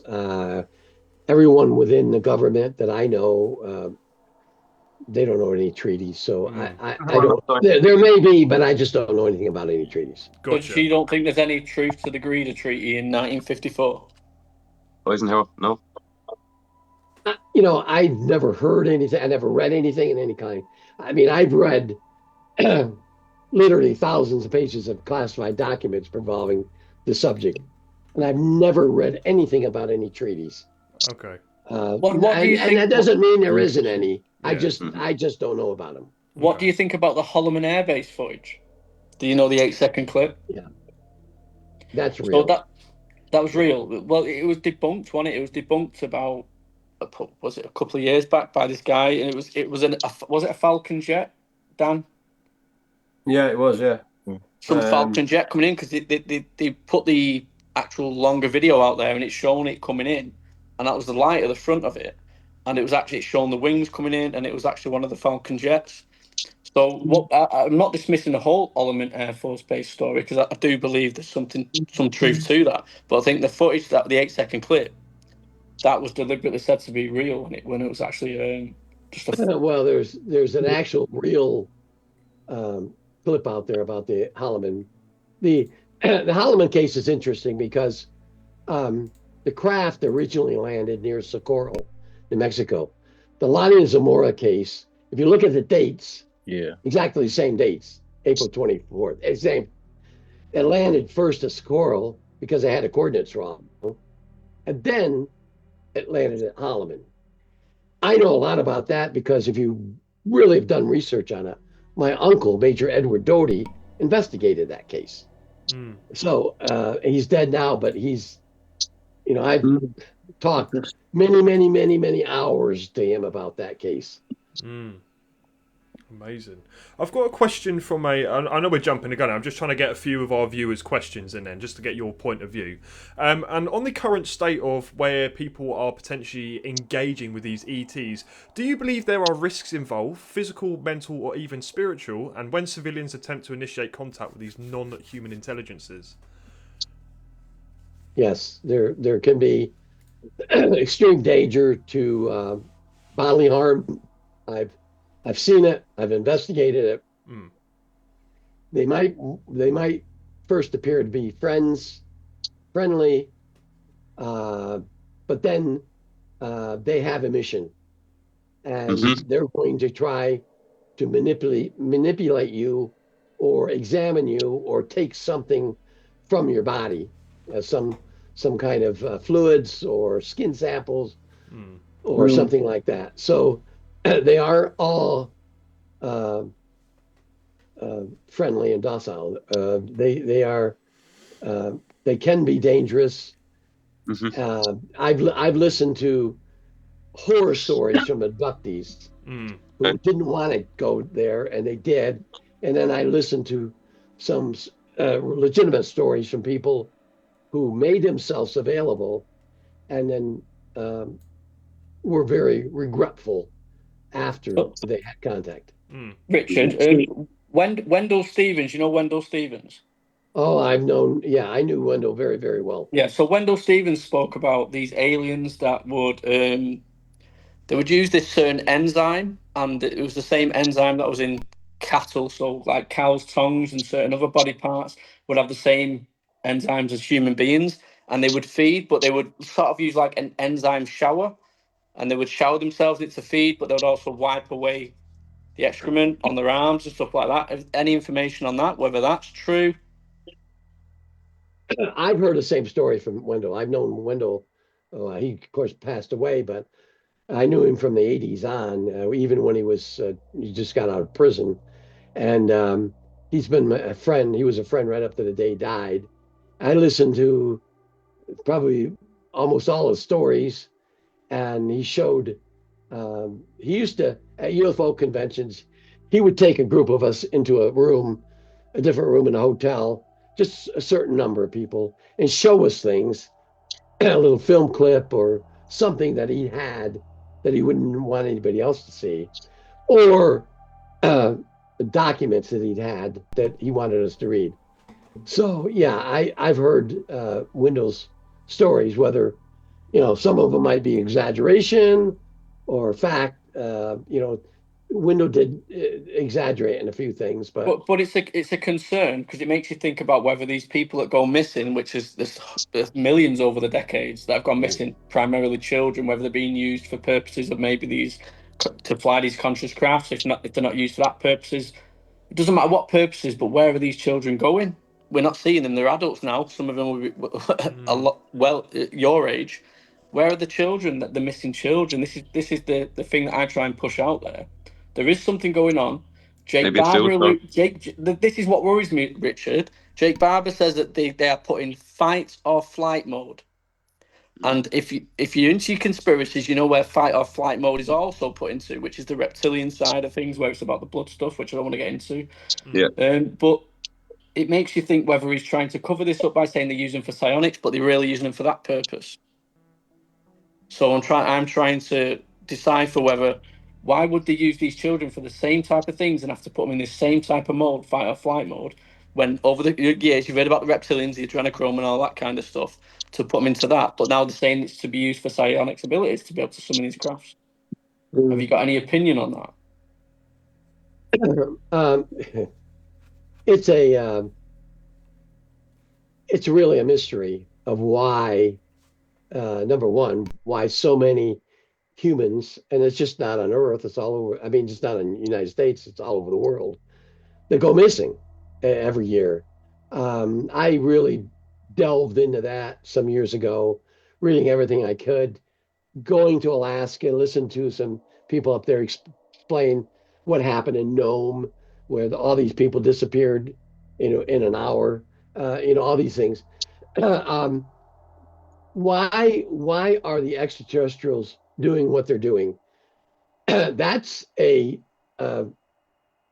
problem that humans try to rectify using human intuition. First of all, we can't understand extraterrestrials. We don't know how they think. We don't know how they ration. We don't know how they operate their brain. One particular species of extraterrestrials have 12 lobes in their brain. So it's hard to us to try to realize or rationalize what they do and why they're doing it. Richard, Sammy asks, do humans have any alien DNA, and do you have any knowledge of human and NHI hybrids? Yes.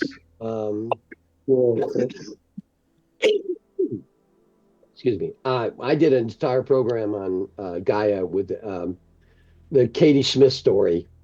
Katie Smith was a female. She was born in Montana, state of Montana. She grew up on a ranch, normal life. And at one point during college, her junior in college, she disappeared, only to reappear sometime later. When she disappeared and reappeared, she realized that she wasn't 100% human. Wow. She was a hybrid. She ended up entering the United States Air Force. She became an intelligence officer just like me. She worked with me. We realized that she wasn't, and this is in the 80s, early 80s.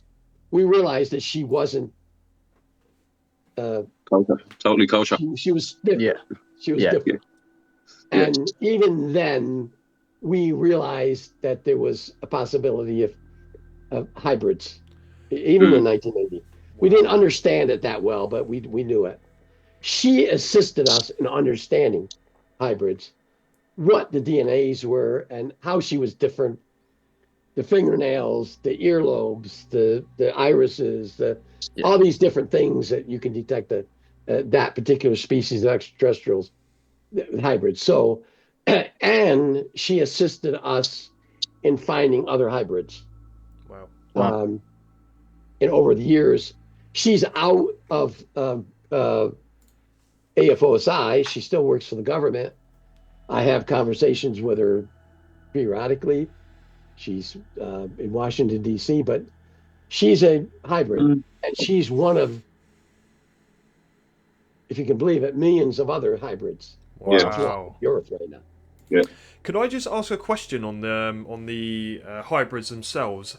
There are long-standing claims that people with Rh negative blood types, especially O negative, are disproportionately involved in abduction cases and contact experiences. Were you ever briefed on any research targeting or interest in Rh negative individuals? No, I was never involved in any of that. Okay. Just thought I had to clear that up. Just interest, because a lot of people were asking. Thank you, mate. So we've got in the Congress hearing not so long ago. I can't remember the lady's name. The Congresswoman said, "We've been told they've been given evidence that there are human hybrid programs going on." Do you think that could be disinformation that's being given to Congress in these hearings as well, and they're trying to manipulate the narrative of the Congress hearings, and we're believing it? Because one thing I need to point out is these, like Mike Gold, Lou Elizondo, Tim Gallaudet, and whoever it was, I can't remember the last one. Who was it? I can't remember. They all write books and they all tell their story in the books, but when they're asked under oath, they seem to not be able to speak about it, and they don't seem to give the answers that they like to give in the books. Do you think these are grifters? Do you think they're trying to grift and they're trying to think, or do you think these are basically doing the job you were doing, but they're doing it in this day and age in a different way? And making money from it, because I don't think he was making money from it, was you, when you was doing it? Look, I was my job. It was your job. I had a salary. You was getting paid. I had a salary. You was getting paid. What I'm trying to say is, you was getting paid to do a job. Where I think people are getting paid now a lot more money and able to make books, making a lot of bullshit up. And this is what I'm trying to say to you. People are trying to make loads of stories up, putting things out there, and just muddying the waters of this subject. It's a total different world to when you grew up, Richard. That's what I'm trying to say to you. So we're trying to use your experience here with your job role in the past as what's going on now in this day and age to try and help us. And I'm not trying to say that you're going to help us. You still be muddying the waters. We don't know. But, I'm hoping that you are giving us some honest answers tonight, and that's what we want. Well, if you look at Lou Elizondo, he was a counterintelligence officer. He did what I did, the same thing what I did. Yeah. He operated. He conducted counter-espionage operations, counterinsurgency operations, deception operations. So, and then he left. Now, whether he's doing that now, I don't know. I have no inside information on him or Claudette or Grush. Grush, I think, is as legitimate as can be. The reason why they can't talk in front of a open hearing is they are limited to telling non-classified information. So you hear them talk. The House, the Congress people are asking questions that can only be responded with a classified response or answer, but they can't talk about that. They have to go in a secure environment called a SCIF to talk about this. Now, I can guarantee you that Senate Representative Luna and some of these others that are asking have already been briefed on the program. There's a number of people within the Senate Intelligence and the House Intelligence Committee that have been briefed. They have clearances and they can be briefed. And so they know the truth. They just can't talk about it because it's classified. And they also only get what they need to know. They don't get the whole story. Nobody gets the whole story. I don't get the whole story. When I was in, I wished I got the whole story. I only got what I needed to know to do my job. Now, and so, and I always tell an example is I was one of 4 intelligence officers working at Groom Lake. The guy across the aisle from me, across the hall from me, he was working on something. I didn't know what he was working on. He didn't know what I was working on. Okay, when I had to help him, he could brief me on what I needed to know to do the job. That's the way it works in the government. And so, an executive, remember, in the United States, the executive branch, which is where the intelligence communities are, where the president is, they're the holder of the secrets. Congress doesn't have any secrets. They can't go out and collect secrets. Only the intelligence community, okay? And everything under certain laws, you'll hear Title 10 of the United States Code, Title 18 of the United States Code, Title 43 United States Code, and Title 50 United States Code. All that stuff is highly classified. All the special access programs are in Title 50. So you hear people say, well, you got to have a Title 50 clearance. And people say, well, what does that mean? That means you have to have a special clearance to get access to special access programs. A quick question. So I was watching the Jay Stratton, and he was saying he gave locations to Congress of bodies of craft. And obviously, I'm guessing you know where they keep bodies, where they keep craft. You've seen actual footage of recoveries. Would you ever go to Congress, tell them here's locations, here's where you need to go? Would you ever do that? Would you ever go to Congress and testify? And who's in charge? Because if Congress is denied access to these locations, the door was shut in the face. What can they do to get in these locations? That's a big issue. Yeah, it's like a shadow government you're dealing with. Well, first of all, I did go to Washington D.C. in January of 2022. I went to the Department of Defense Inspector General. They invited a number of us up there to talk about what we did during our time.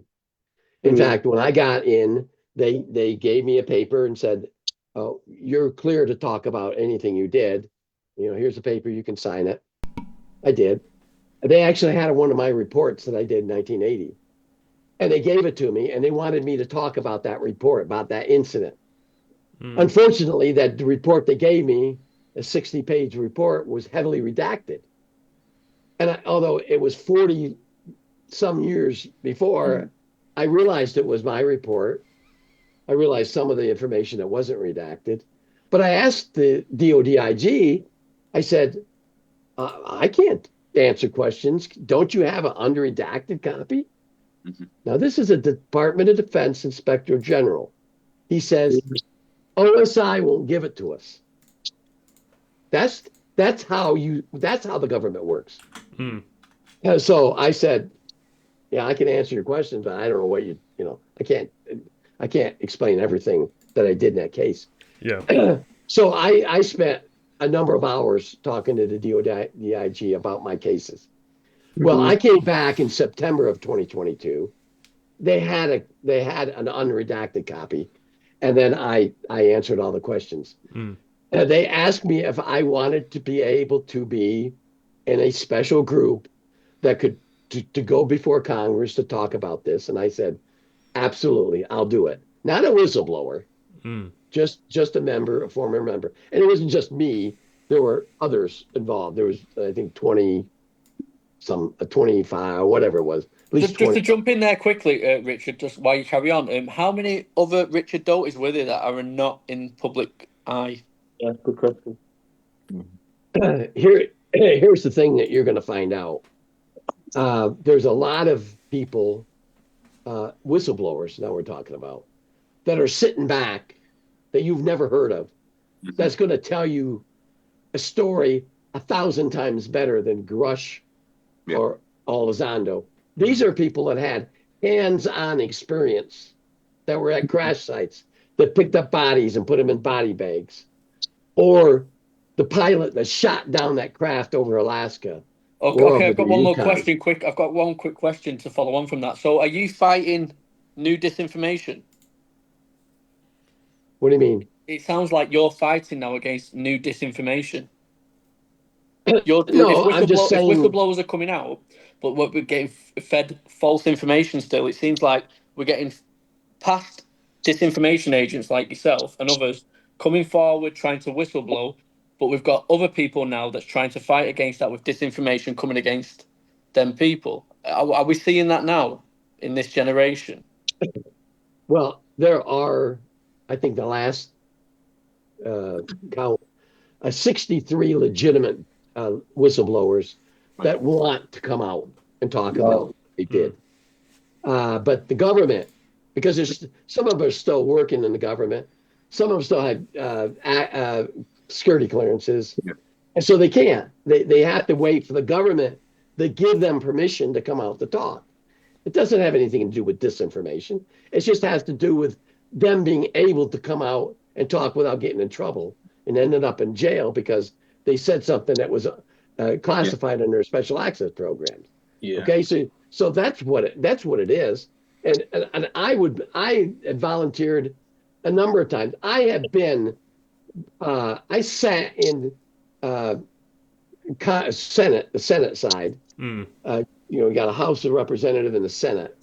I sat with Senate staffers talking about this subject for hours and hours and hours. Not just me, but other former intelligence officers. We want the information out there. What can be released? Not everything can be released, obviously. So it doesn't have anything to do with disinformation or people that are trying to do that. But it's the government. It's not me. It's not Lou. It's the government that is targeting certain people to get them out there to throw mud in the water, muddy the water, to prevent the real truth to come out. But like, who is it? Is it people above the government? Who's behind this? Is it people we don't know about? Who's in charge of all these reverse engineering programs? Everything. Who do these people He's go not to? going to give us that. Richard's not going to give us that.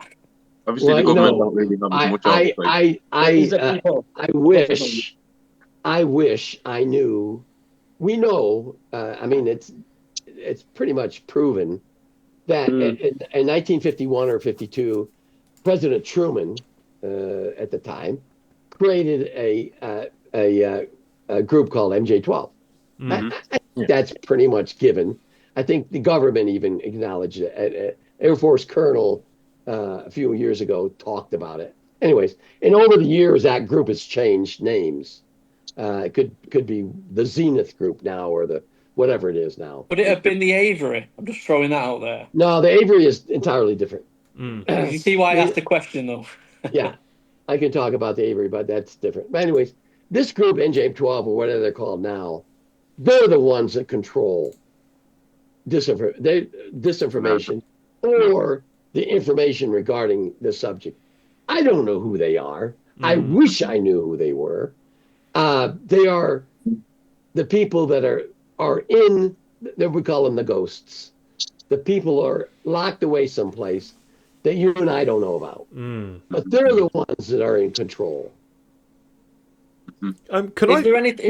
Sorry, mate. Is there anything that keeps you up at night where you think you might have done something wrong here? Thinking about you, your family, and you're getting on a bit when you pass over, that it could affect your family in the future. There's some things that abductions always worried me, because nobody knows when they're going to be abducted. If they're why the extraterrestrials target them. You're going to hear, and I hope and pray you hear from this Air Force retired Air Force sergeant, female. She's a whistleblower. She's sitting back waiting to talk. She's going to tell you horror stories. I don't care who you are, and not much scares me, but listening to her, it's frightening. Can we have an example? We want an example. She was an Air Force. She was in the Air Force. She was an airman. She was she worked in administration. She didn't have any major or big access. She had security clearance, but she didn't have any access to anything top secret. She was at a base in the United States, Keesler Air Force Base, and it was just in Mississippi. And she was leaving the barracks where she lived, and this is many years ago. And she was walking across the parking lot to go to the dining hall, the dining facility. Yeah. And she saw this person in front of her, and she didn't recognize it as a person in Air Force uniform or anything like that. It just looked strange. This person walked up to her, and she loses time.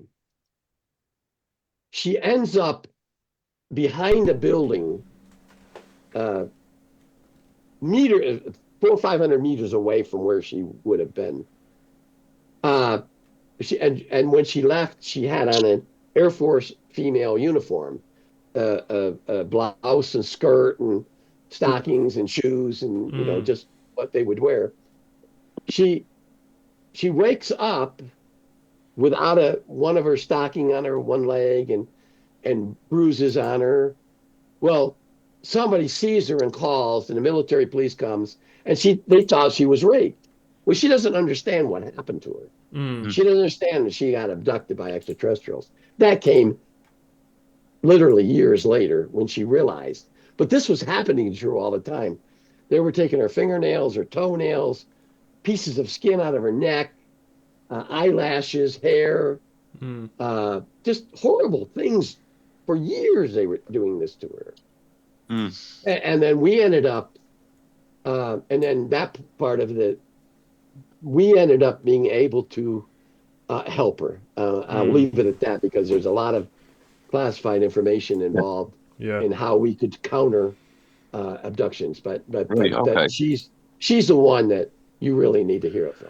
Richard, I just want to say big thank you, man. You've been going off like constantly, and you've just been firing out question and replying. And we just want to say a big thank you, man. We really appreciate you being here, and it's just amazing to talk to you and have you so open with us. Yeah, thank you for that. I asked Shiv to try and reach out. I've spoke to you briefly in a live on X, but I asked Shiv to reach out to get you on TikTok, because I feel like the UFO community try and shun you a little bit, and I think you are a big part, whether they like it or not. That's what I was trying to say to people. And there is information, whether you're lying or not, there is still truth within what you're saying, and we need to get to the bottom of it. One thing I want to know is what was the moment when you realised that UFOs and aliens are real? 1979, at Kirtland Air Force Base, I was investigating the Coyote Canyon incident. I hadn't been briefed into the subject at all. Prior to this, I went through in order to get into counterintelligence, I graduated from college. I was in the regular Air Force. I went to college. Out of college, I got recruited into it. I went through a year of training to be a counterintelligence officer. Very, very demanding training. I mean, it's not Navy SEAL training, but it's psychologically tough, because during the training, they put you in situations where there's no win, but they make you go all the way up to where you can't go any farther. And if you can't do that, you get kicked out of the program. So it's really tough training. Anyways, I get out of the training. I go to Kirtland Air Force Base. During that training, not one single mention of UFOs, not one single mention. The only thing we ever talked about in one class was a lecture about Project Blue Book, Project Grudge, and Project Sign. That was it. That's the only mention in my year training about UFOs. That's it. That's it. Nothing else. So I go to Kirtland Air Force Base as a counterintelligence officer. There was an incident that happened in Powder Canyon where a security guard, a private security guard for Sandia National Laboratories, was checking alarm facilities out there. It's a classified area east of Kirtland Air Force Base, on the base. Sandia National Laboratories is an Air Force contractor. They make things for nuclear weapons. This guard, who was former military, saw a craft land, and all sorts of things happen. The military police calls us out there because we're the investigative arm of the Air Force. Wow. And I investigate it. But I don't know anything about UFOs. I don't know that we have ever had anything to do with it. I go back to the office. I do a report. I give it to my boss. My boss says, oh, you need to go. I'm going to set you up for a briefing into a special access program. I said, oh, I knew what a special access program was. I said, okay. So, a few days later, I'm sent over to the west side of Kirtland, to the Air Force Special Security Office. I go in and I get the briefing. I get this briefing on the United States government involvement with investigating and having contact with extraterrestrials since 1947. Wow. We talked about, we saw the film, the recovery film of Roswell, everything. Now, that lasted several hours. I left that building driving back to the east where our OSI office was. I pulled into a parking lot and I sat there and I thought to myself, what the hell did I just go through? Yeah. I thought, is this a psych-op? And I thought, well, is this a psychological operation? Are they trying to send me out? Why didn't they do this during our training? Yeah. And I'm thinking all these strange things. So anyways, I get back to the office and I go in and talk to my boss, John. And he said, what do you think? I said, is any of that stuff real? He said, you're going to find out in your career that everything that you saw in there is fact. Wow. So beginning that day up until 1988, everything that I saw or did pertained to UFOs, wasn't disinformation, wasn't a psychological operations. It was real because I experienced it. Can I just ask, on a personal level, how did that affect you? Obviously, like experiencing and knowing all of that information in one go. How did that impact you as a person from who you are today? Yeah. Were you a religious man prior to this, Richard? Like, did you have religious? I was raised a Catholic. Okay. How did it affect that? Older boy. Yeah, it did affect me. Religion. I mean, I thought about it, and it didn't affect me psychologically, other than I always wanted to know more. And like, if I brought you in and gave you a briefing on something, you want to know everything about it. And that's the way that I am. But you have to go back to training. Before you ever got into intelligence, they gave you all sorts of psychological tests to make sure you weren't an idiot or a dummy or you were going to go crazy, or, I mean, a number of tests. So when you got into the program and you got into all the different training, I think it hardened a person. And so and they prepare you for the for this, because if you get into a situation, if you're behind enemy lines or something like that, you can't panic or go psychological nuts because of something. You just accept it and you work through it. Yeah. I've got a question about the Men in Black. So a lot of reports of witnesses who've seen incidents, have had visits. Some say they seem robotic, others say they're human. Do you know anything about that? And are they human or are they a bit of both? Well, there are real Men in Blacks.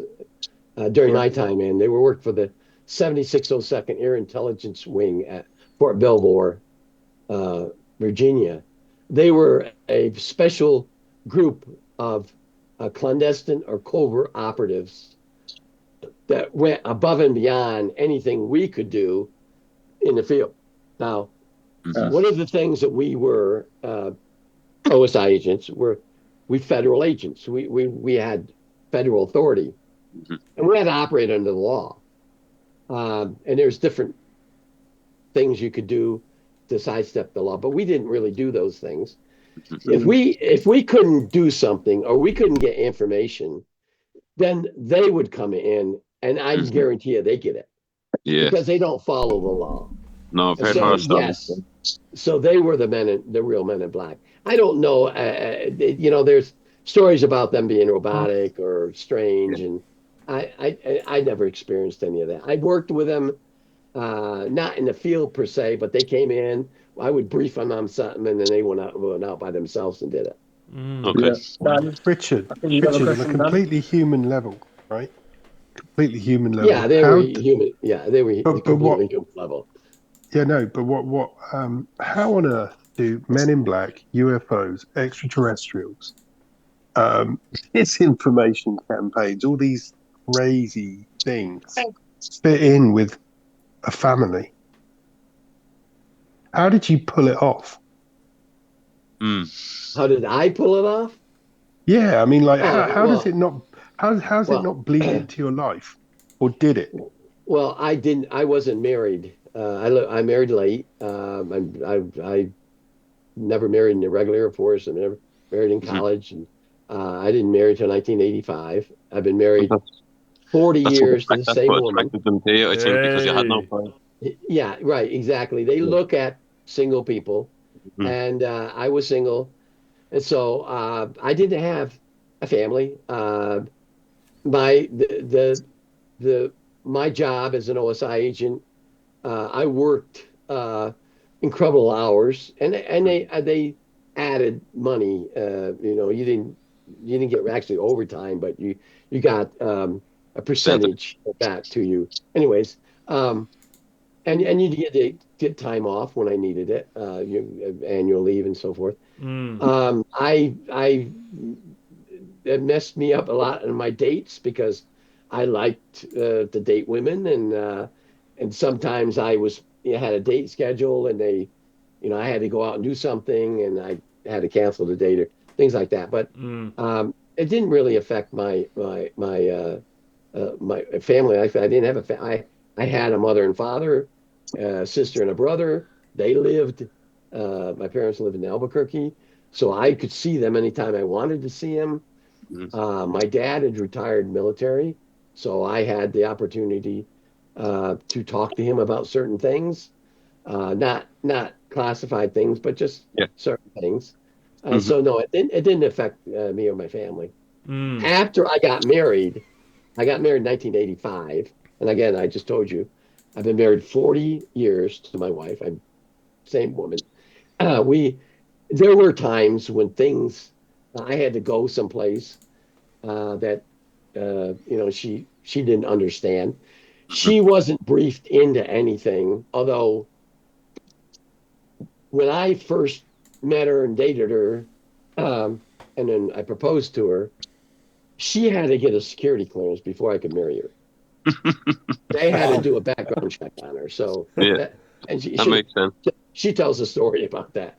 What would you have chosen? Who would you have chosen? The job or your missus? I would probably have chosen the missus. Yeah. Yeah, That's the right answer. Yeah, that's the right I answer. like the way he looked over his shoulder. Then he was like, She's in another room. I'm sorry, but F1 and you get F your for the missus other. will your missus is a lot more scary than that. I'm guessing. Anyway, the government, the missus, if you say something wrong, she's coming for you. yeah. Right, exactly. Look out. Could I just reverse on? Obviously, I know we spoke about obviously when you being brought up as a religious aspect, but I kind of want to ask a strange question, if you wouldn't mind asking. Based on your exposure to classified briefings, reports, or encounters, is there any indication that non-human intelligences were interacted with having a concept of God or the divine or like a higher cosmic order? Are they like religious in an aspect? Do you know anything about that? The only thing I know is what Linda Howell talks about, what she got from EVA 1's handling agent. When they asked EVA 1 if he believed in a God, he didn't understand that. When they explained to him what a God was, he acknowledged, but it was more a universal entity, a deity that they worshiped. Right. And they had their own way of doing that. And they were through these little figurines that was so valuable to EVA 1. There was like a little box with these little figurines in it that he wanted so bad. I heard that before about those little figures. Yeah. Yeah, and he would get these things and hold them and I guess pray to them or whatever. I don't know. But which part? Because we know about you and Linda Moulton. We know that some of the stuff that you gave to Linda Moulton, she ran with, which was disinformation. Which part of it was disinformation that you gave to Linda Moulton? I didn't give Linda Howell anything other than a document to read. That was the only disinformation. I already explained that earlier. Okay. I didn't know what part of it was disinformation. Yeah. I got the document 2 hours before she got there. I gave it to her. She read it. I had no idea what was in that document. I never saw it before. It's a presidential briefing document. I don't know if all of it was true. 50%. I would guess about 50% was fact and 50% wasn't. That's what my guess would be. We do have a TikTok. We do have a TikTok question here. So this is from Imminent UFO.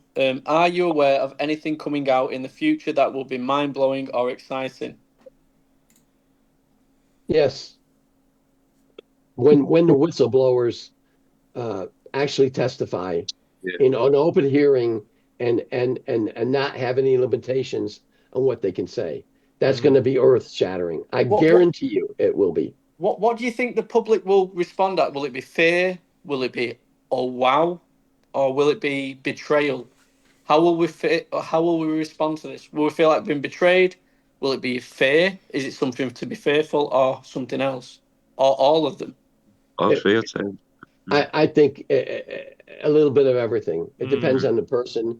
If you ever taken any courses in communications in college, the information that's portrayed is accepted and it's rationalized by the receiver, and it's going to be up to them what their mind is going to think about that. Yeah. Are you ever fearful that one day you might get dragged in and you might get questioned over the things you did in the past that might not be acceptable now in this day and age? No, I don't have any fear. I haven't done anything. I've kept the secrets that I'm supposed to keep. The few times that I strayed away from that and I was visited by the FBI, I accepted that I shouldn't have said something. They came and took my hard drive and my computer a couple times, and when they realized that I was telling the truth and I admit to what I did wrong, they just said, don't do it again. And they paid me for whatever. I mean, I have receipts here. I showed at a UFO convention once of FBI checks that they've given me for reimbursing me for. Oh, that's nice of them. Yeah. I have made mistakes. I've said things I shouldn't have said, and I was counseled for it. But I know what to say and what I can't say. And there's, people always say, well, you're telling us everything. I'm not telling you everything. Yeah. I can guarantee you there's a lot of information that's up here that I can't. I want to ask you this question. I have wanted to ask you this question. Is there going to be touch wood, it's not soon, a Richard Doty deathbed confession if you get the opportunity? I'd have to think about that. I don't plan on.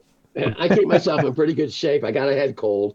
No. Yeah, let's say 100 years from now, Richard Doty dies, so it's going to be 174. Is there going to be a Richard Doty deathbed confession? We have it many times over the years of these people on deathbed confessions. Are we going to get one from you? Probably, yeah, probably will. And is it going to be the truth? Absolutely. There's, I don't know any of you. I don't know any of you. I've heard of some of you. Okay. Yeah. You know of me. If I wanted to lie, and make up stories, that's totally out of the norm. You would have known it, and I wouldn't be on this program.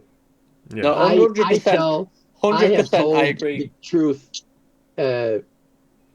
for years and years and years. When I don't know something, I'll tell you I don't know it. I can't talk about it if I can't talk about it. Yeah. I don't make things up. I don't disinform people.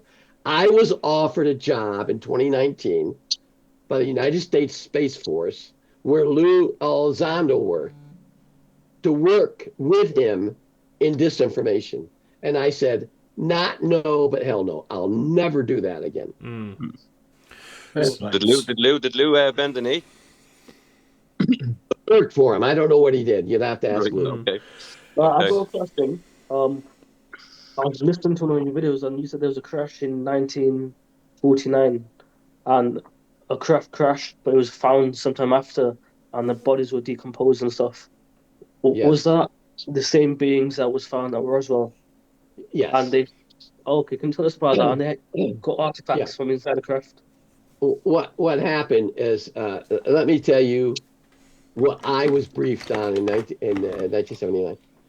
There was actually 3 different crash sites of the July incident of 1947. There was a lightning storm occurring in New Mexico. Now, I live in New Mexico right now. We have really severe lightning storms. These 2 extraterrestrial crafts, even crafts, are flying around New Mexico in 1947. We think, at least in the briefing, that because of the lightning, they didn't have lightning on their planet. They don't even know what lightning is. That the lightning interrupted their avionics. It caused the 2 crafts to crash. Wow. One craft crashes and falls to Earth near Corona, New Mexico, which is north of Roswell. The debris field from the antenna, the back portion of that craft, lands in a Brazil ranch. That's the debris. The second craft ends up miles away, west of Magdalena, New Mexico, in Pelona Peak. That craft wasn't found until 1949. The craft that landed near Corona, New Mexico, was near an archaeological site. An archaeological team from the University of New Mexico found that site and found EBA 1. Okay. In 1949, a rancher was moving his cattle to a higher grazing spot in a very remote area in New Mexico. He comes across this craft, doesn't know anything about UFO. They have no idea what this craft was. Okay. He moves his craft as cows up there. He goes back to his ranch house. 11 days later, he contacts the Catron County Sheriff's Office. 5 days later, the Catron County Sheriff gets horses and goes up to the crash site.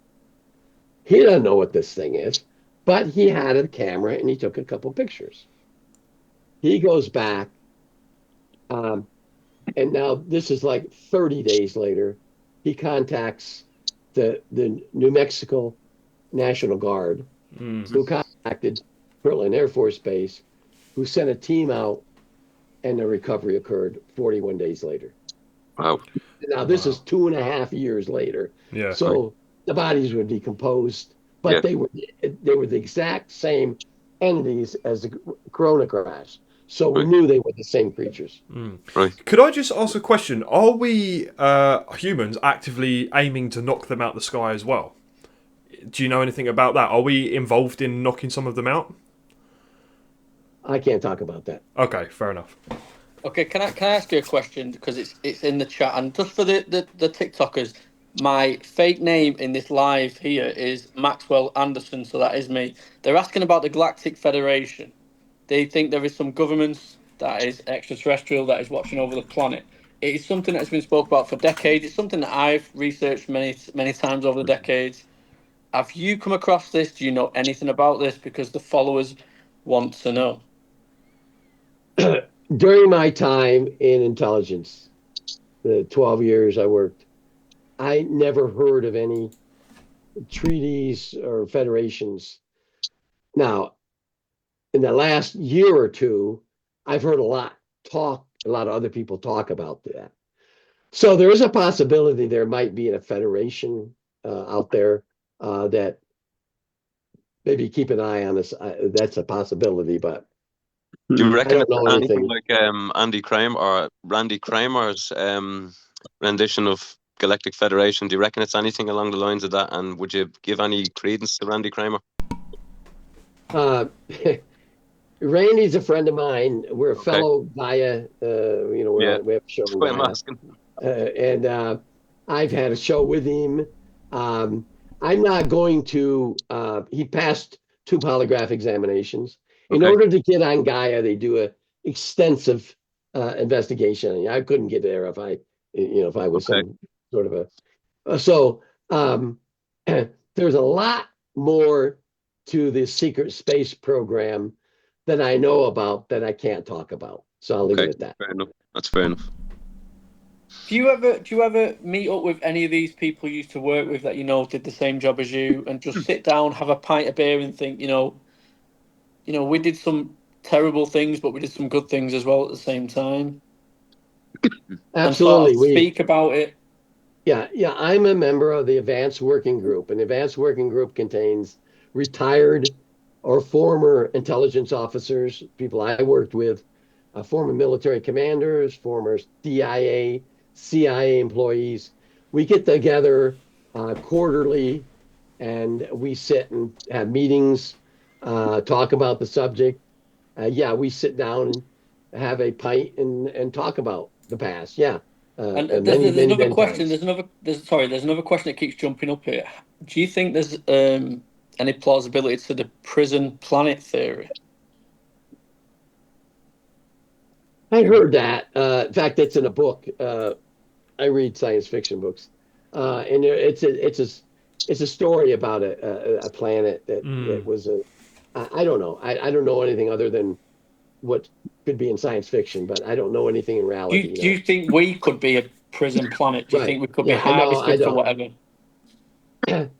That's an interesting, really, really interesting subject if you really delve into it, because every one of us are different, right? The extraterrestrials that we've known about or we've had contact with are all the same looking. We are different. Yeah. And I think that's one reason they're coming here, because we're all different. Why is everyone on this planet different? Is it a possibility that we were brought in and placed here, at least our ancestors, for some particular reason? That's the possibility. That's a good question. That's really a thought-provoking question. Yeah. So I'm going to ask you a last question before I pass it on. So with your past and everything you've gone through, what is your theory? What is a Richard Doty theory on what's going on? Well, I think that we have, we've been visited hundreds of thousands and maybe billions of years ago. I actually believe that there have been civilizations on this planet billions of years ago, and there were wars, even nuclear wars, that eliminated us. I think that at one point, Mars was just as full of life as Earth was, and that some of the Martians ended up coming to Earth for a particular reason. And I think we also were we evoluted during our evolutionary process billions of years ago. We went from land to the ocean, and that's why we have life down at the bottom of the ocean. That's Rick Doty's theory. It's a great theory. It's a great theory. I've also got a great question here, and I need to ask another one because people are asking in the comments. You've got to go with your followers. Ross Coulthard, you know Ross Coulthard? Yes. So he mentioned with an interview with Project Unity about a UFO that was so big they couldn't move it. They had to put a building over it. Now, Stephen Gray, we've not spoke about Stephen Gray yet. Stephen Gray alluded to it being in South Korea. I've done videos on it, alluding to it being in South Korea and also being in the B1 bunker. And my reasons to it, some of it being in the B1 bunker. Have you any information on that? And I don't expect you to tell us if you know, but can you just, give us something? Give us something. I'll just say that you're on the right track. So I'll just leave it at that. When you say on the right track, Ross or me or both? Both. Wow. Okay. Okay. Thank you for that. You've just probably raised the views on that video. Go and check out my video on that one. Go and check out that. Thank you for that one, Richard. Amazing. Yeah. No, you can ask away now. Sorry, I took 4 questions there, but I like to. You don't get. It's not the opportunity to get to. Yeah. Questions. Oh yeah, it's quite humbling actually. Thank you. Dan, I've got a question from Nebula, who was meant to be on the panel, but she was having problems with her internet. She was asking, are you aware of any covert programs where the government intentionally aims to wipe the slate clean or to restart or reset humanity for control, experimentation, or survival purposes? Possible false flags 4.7, yeah. There. All I can say is that I've heard of a possible project many years ago, but I wasn't a member of it. But I know that there was a reason for that many years ago. So I'll just leave it at that. I don't know, and I don't want. I'm kind of hesitant to talk about details because I don't want to be wrong. Would that lead in the way of sort of like the whole one world order and things like that? Would you say? Yeah, kind of like that. Yeah. Okay, thank you. Yeah. Richard, there's a lot of people asking in the chat. Do you have any information on the reptilians? Are they, what's said about them? Is there any truth to them? Truth to that? It's been asked a lot in the feed. Yeah, the reptilians, they were. Richard, can I just add on to that, right? Because one of my theories is that reptilians are the people that actually control this planet and actually tell our governments what to do. Do you know if any of that sort of is true or not? No, I don't know if that's true or not. I just know that the reptilians were added. They were the 7th species of extraterrestrials who were added to the DI list in 1991. They apparently come from the Barnard star system, and that's really the only thing I know about them. They're not the most pleasant of species, I heard. No, they're not. They're not friendly. They'd be deemed as a threat to humanity, as such. We're being asked in the comments. Obviously, you're 74 years old. You've got a bit of a cold. Are you okay to carry on, or do you want to end it? It's gone midnight here in the UK. Yeah. But you've got a lot of followers in. You've got a lot of watchers in the UK. We're touching 400, and it's been consistently 400 people coming in and out, asking questions. Is Richard Doty want to end it and maybe do a part 2 another time? No, I'm fine. I can go another. It's only 17:31 here. I can go for another 30 minutes if you can. Yeah. Okay. So there we go. So there's the answer. Following on to the question about the reptilians not being nice, then you did actually mention earlier about contacting aliens. They may come across all very friendly and things like that. There's also another whistleblower that stated that we have completely upset a race of aliens, which is the Ebers. And he stated that they're actually on their way back to Earth at the moment. Do you know in your own professional sector if we have ignored any other species, and is it a fact that they're not actually all coming to save us? Well, I can guarantee you that there's hostile species that are not here to save us. In fact, I can guarantee you that President Reagan spoke about them when he took office, and because of an incident that happened that killed a number of military personnel, directly blamed on this one particular species of extraterrestrial. And there were two secret executive orders that the president gave, one to eliminate that particular species, and the second one to develop a defense mechanism, i.e. Strategic Defense Initiative, or Star Wars, to prevent that particular species from invading Earth. Wow. Could I just butt in there quick? Down and had contact. You had contact with a species, didn't you, yourself personally? Yes. Yeah. Can I just talk a little bit about that? Okay, go on. Sorry. No, you're right, mate. Just that contact experience that you had. Could you talk a little bit about that? Like what happened? Like what weapons did you use? What was effective? What wasn't? I can't talk in details. Yeah. It happened in a classified area. There was another escape of a hostile species. It was at a checkpoint between two classified areas. Myself and another person was in a Jeep going, a CJ7 Jeep, going from one place to another.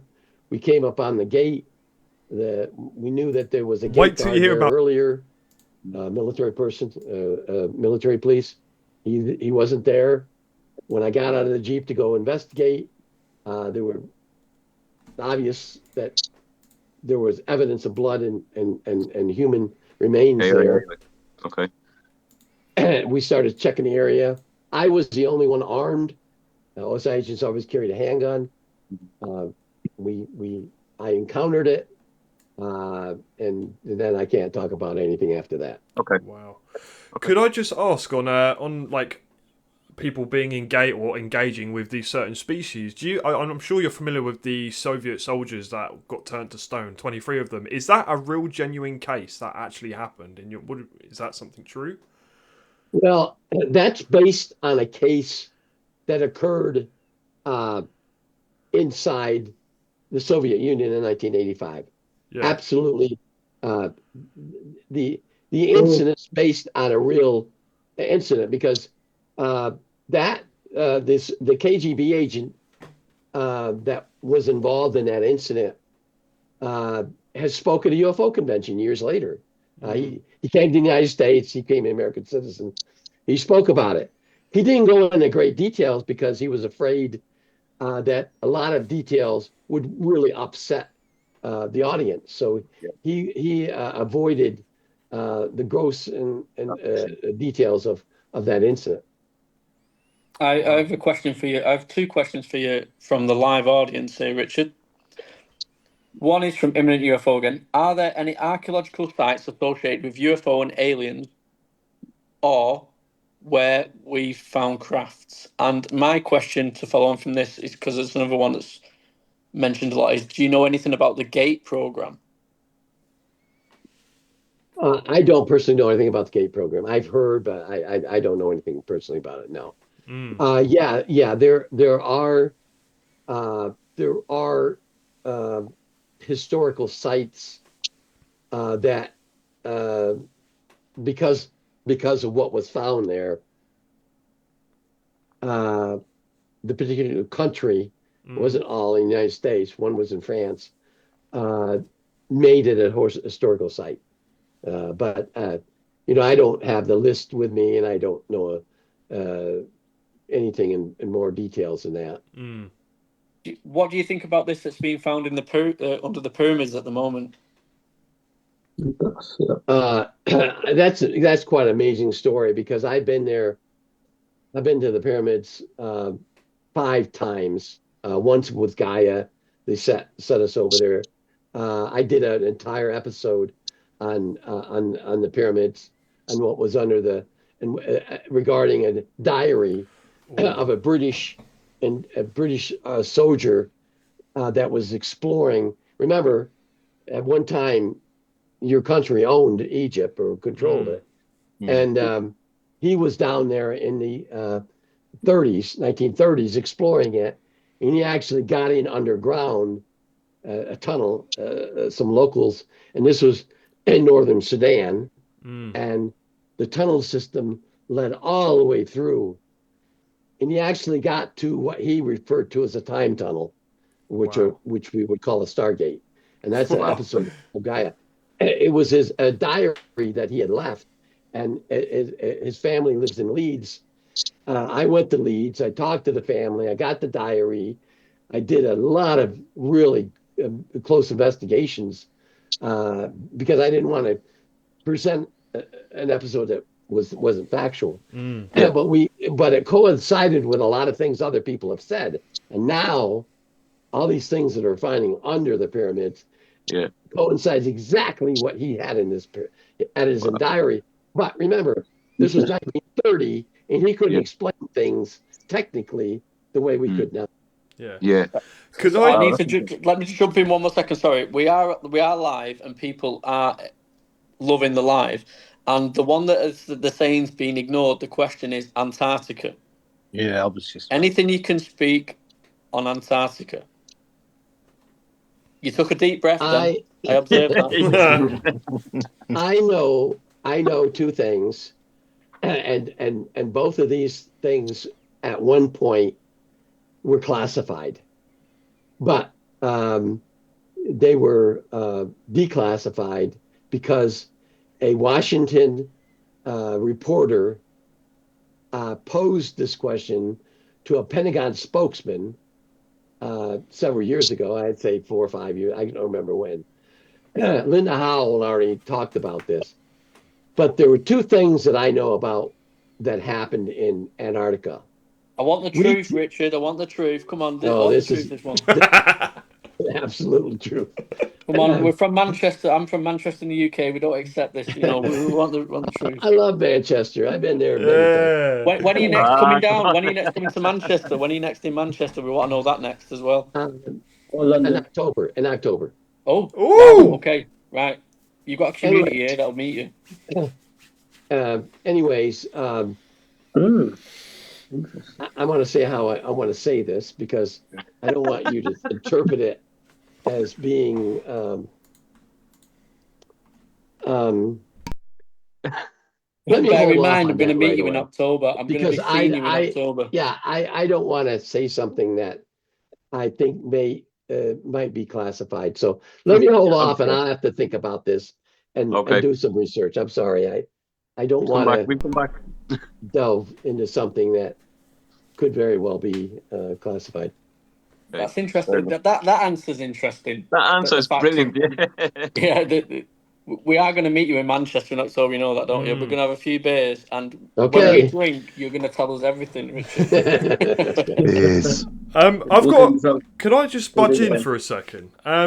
I just want to ask one: are we currently being monitored right now? And are UFO channels like ourselves and the way that we talk about are we being used as a point for gathering intel for people? And 2, do you reckon that the history narrative we've been given throughout our lives isn't actually the true history? Do you think there's an alternative history that is being pushed under the rug or shoved away? Yeah. No, I don't believe in that. I don't believe anything like that. I think we're living now. We're living a life, and this is reality. I personally don't believe in that. I know there are a lot of people out there that think that way, and they have their reasons for it, but I don't think that way. Okay, cool. Okay, I'm coming back to the Antarctica thing now. You've had a moment to think. Have you got anything you can share with that? Okay, let me say this. What I know about Antarctica, there was 2 weapons tested down there. One was, we tested them. I'm not going to say when or anything other than we tested 2 energy directed weapon systems. One was called the Zeus. And Linda Howell it talks about this. Zeus, the goddess, the Zeus. And it caused a massive cavern to open under Antarctica. A massive, I don't know how big, and when that opened, we found a lot of things. Say so. So I'll just leave it at that.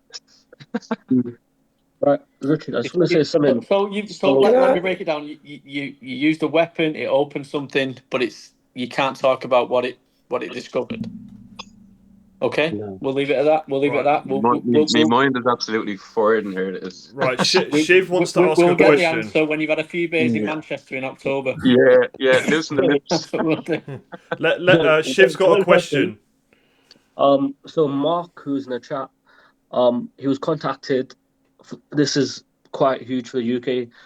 So for the first time in the history of the UK, a whistleblower has come forward stating on the Isle of Man, he was in the military. He was reverse engineering craft. Have you heard anything about the Isle of Man and your contact in the UK who used to be a major? Maybe you can speak to him and we can try get more whistleblowers coming forward. Because if we get this started in the UK, because we're trying to get disclosure. We've been in London. We're speaking to news reporters. That's what we're all trying to do, isn't it? Really, in the UK. Yeah. So it's quite a big first whistleblower coming forward. So I don't know if at some point you can speak to your friend, let him know someone's come forward for the first time, and we can maybe do something in the future. Try to find more whistleblowers in the UK. To be fair, because if that happens, it's obvious that there's been cooperation between the 2 governments. So the US was involved. So I just want to say. Let me say, go back to Antarctica real quick. I'm sure every one of you here are internet experts in Googling things and searching the internet. Just look for Project Medusa. Medusa, MEDUSA. Project Medusa. Just sometime delve into Project Medusa and see what comes up. I'm more interested in Project Aquarius. Project Aquarius is old stuff. I know. I know it's old stuff. Okay. And let me and then real briefly, because we got 20 minutes and I have to leave. We'll go back to Serpo real quick. Let me tell you what the DIA, the Defense Intelligence Agency's definition of the word Serpo is secret extraterrestrial remote planet operation. That is the DIA's. If you Google, if you submit a FOIA request, you know what a FOIA request is, right? Yeah. If you submit one, because that was done, and DIA came back with the only information and DIA files regarding Serpo is secret extraterrestrial remote planet operation. Now try to figure out that. If you don't think Serpo was real, well. So, anyways. Was the elements of lies mixed in with the truth with the Serpo story? Well, I didn't create it, so I can't tell you, but I would guess yes. And I think there was, and now one person came up, a former Air Force, Army intelligence officer said he remembers back in the 60s where we created a deception operation to make the Soviets think that we were in contact with extraterrestrials. Serpo would have been that. Yeah. That would have fit perfectly into Serpo. Yeah. So, Wow. So this is one more question here. Carl Nell said that he's 100% certain that there is extraterrestrial presence, NHI. Is there anything in your mind that says that none of this is extraterrestrial, ultra-terrestrial, NHI, whatever you... And this is just really clever people, human people creating things, and it's man-made? 100% certain that we've had contact with extraterrestrials, and we had them in our custody. We had their crafts in our custody. I'm 100%. I have no doubt at all in my mind. Wow. Could I just ask you another question, just to jump the gun? Could I get your opinions on Bob Lazar and possibly Stephen Greer as well? Oh God, Stephen Greer. Okay. You're going to break some apart here now. Now, Stephen Greer, I worked for Stephen Greer before. Okay. Okay? I did unacknowledged. Is he older than you? No, Yeah. 69. Yeah, he did.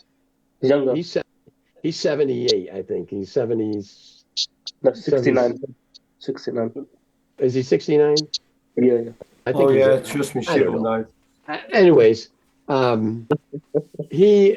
worked with him. I've had many conversations with Stephen.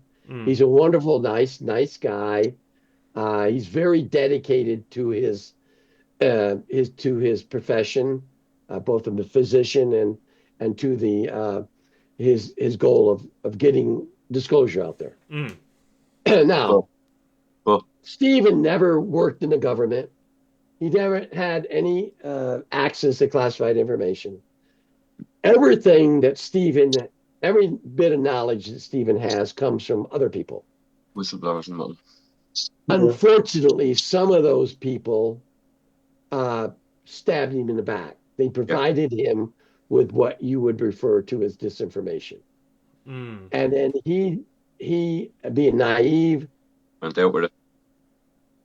What are your thoughts on Stephen's claims of being the one that summoned in the Phoenix Lights in 1997? Yeah. That's absolutely. That's bullshit. I know. I call bullshit on that. I call bullshit. I know. That's the title of the live, people. I know what it was. I mean, people within our working group knows that was a T-13B aircraft, one of ours, being tested. So and how big is that craft then? By the size of two football field, two of our football fields. Wow. I don't know what your football fields are. Like big ass. And where would a craft like that, so huge, be kept? Grim Lake. Yeah. Grim Lake. And in an underground facility, I'm guessing. Yeah. Maybe in the mountains or something like that. Could it? Wellington. Could it possibly split off into multiple different things to form a bigger craft? Yes. Wow. There you go. Absolutely. Cool. And what's your opinions on Bob Lazar? That's another one that everyone wants to know. Bob Lazar.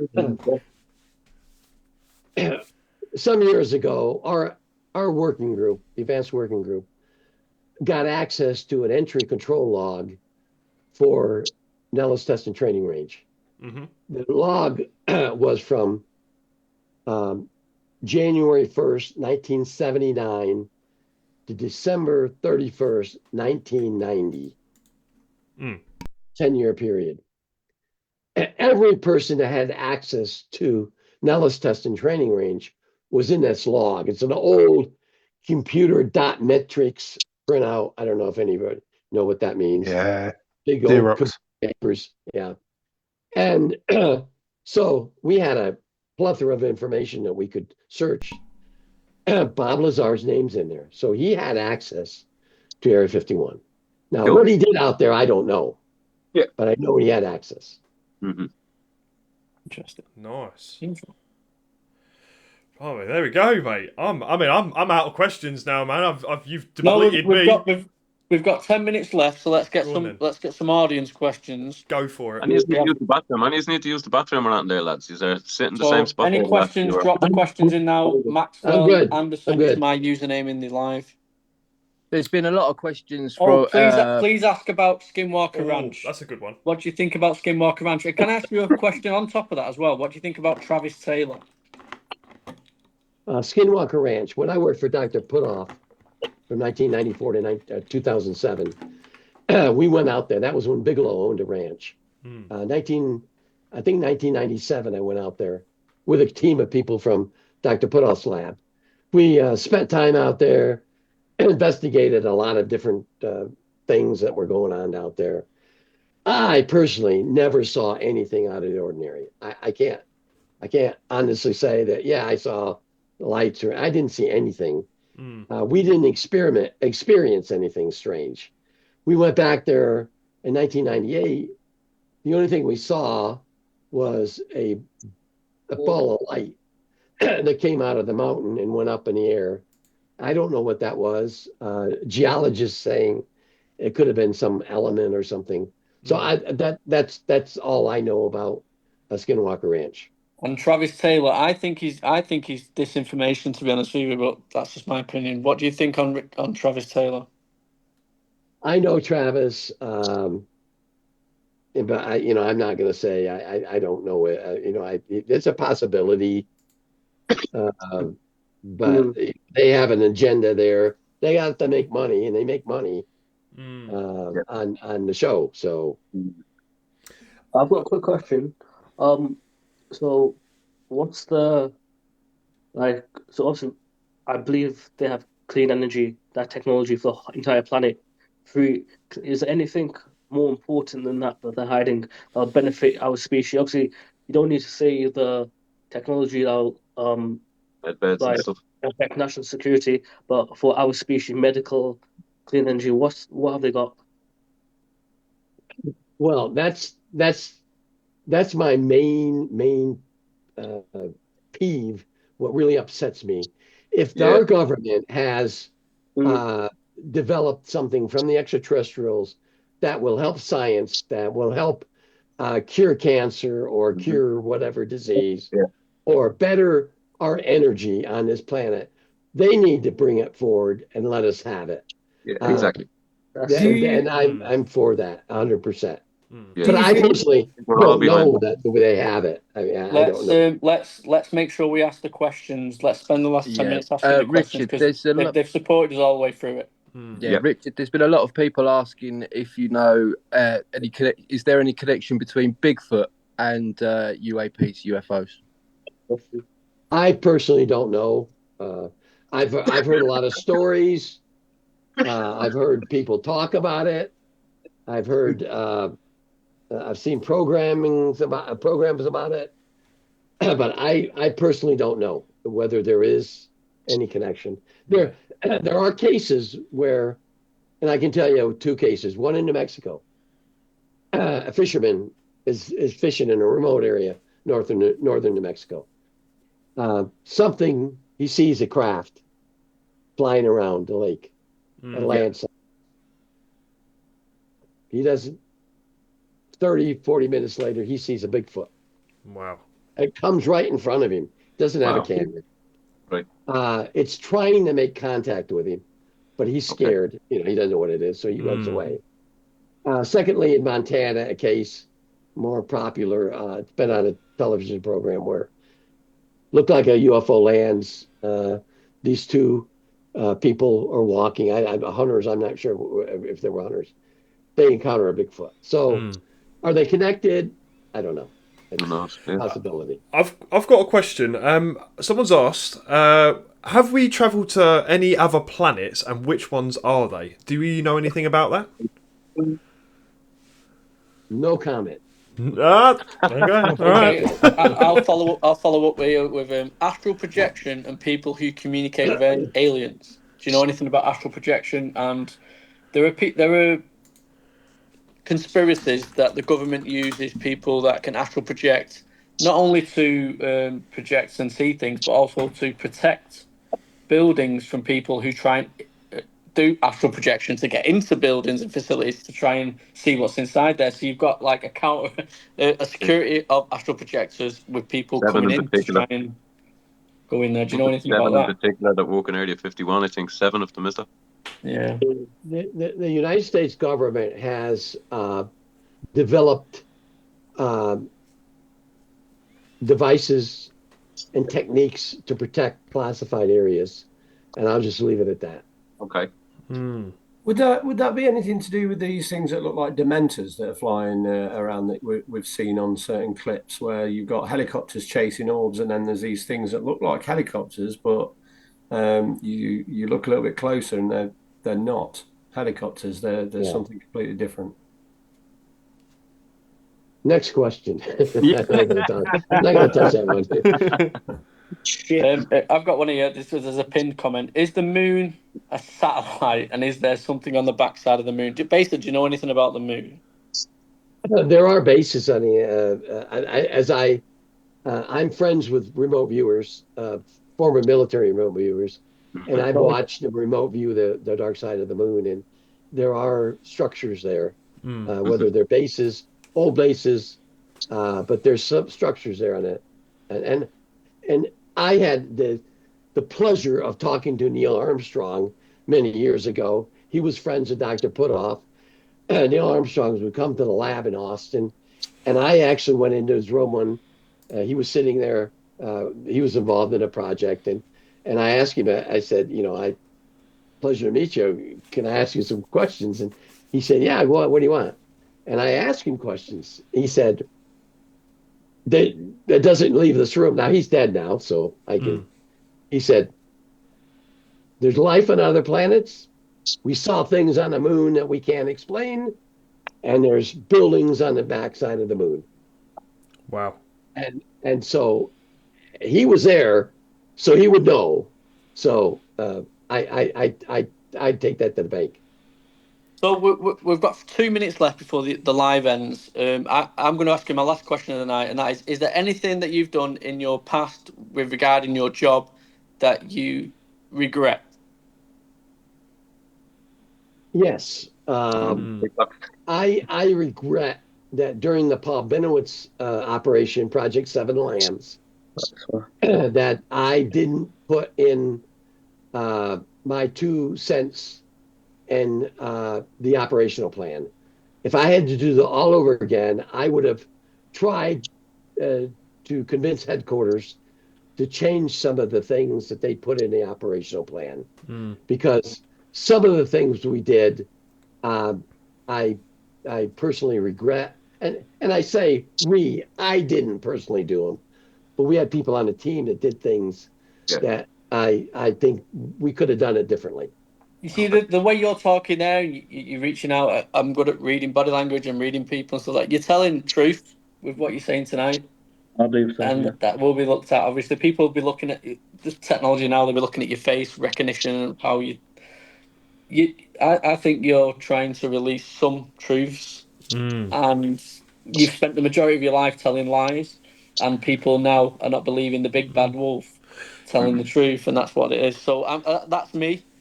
Nice to have met you, Richard. I'm going to sit in and let the end live with whoever else has questions. But thank you for coming on, and I hope we have a part 2. Yeah. Okay. I just want to ask one more thing. It's just to close off. How comes after all these years of your work and your line of duty, why now? Why now change the foot? Yeah. Well, my NDA expired in October 1st of 2002. And after that, I was still working for Dr. Puthoff, and I still had security clearance. I was still working on DARPA projects. After 2007, I was free to talk and do anything I wanted, and that's when I went out and got jobs with film companies, and moved into this civilian role of trying to get disclosure out there. Fantastic. Have you worked with Spielberg on the new one, Disclosure, coming up? Age of Disclosure. The Steven Spielberg film. I think it's called Disclosure. Not the documentary, but the movie. No, it's called The Disc. It's called The Disc, isn't it? I've had some connections to that. I'll just leave it at that. Okay. Right. Richard, thank you very much for sort of spending an epic amount of time with us. Yeah. Usually we don't get this sort of privilege when we're talking to, you know, the special people of the UFO movement, especially people that worked in your level of government. So I just personally want to say thank you. I feel like I've learned a lot more about you. And I believe you're definitely on the right path. And I'm so glad that you actually came to this open forum so that we could kind of get a better idea about you. And, you know, just thank you so much. It's been great. Well, this is a way for me to promote myself and to try to convince people out there, like maybe the UFO around the world guy, that I tell the truth. There's no lies in everything I say. And if I can't say something or I don't know something, I'll tell you I don't know it or I can't talk about it. And I'm trying to get disclosure out there, just like everyone in this room is, and all your viewers on TikTok. And that's why I do come on these shows. I don't have anything to hide.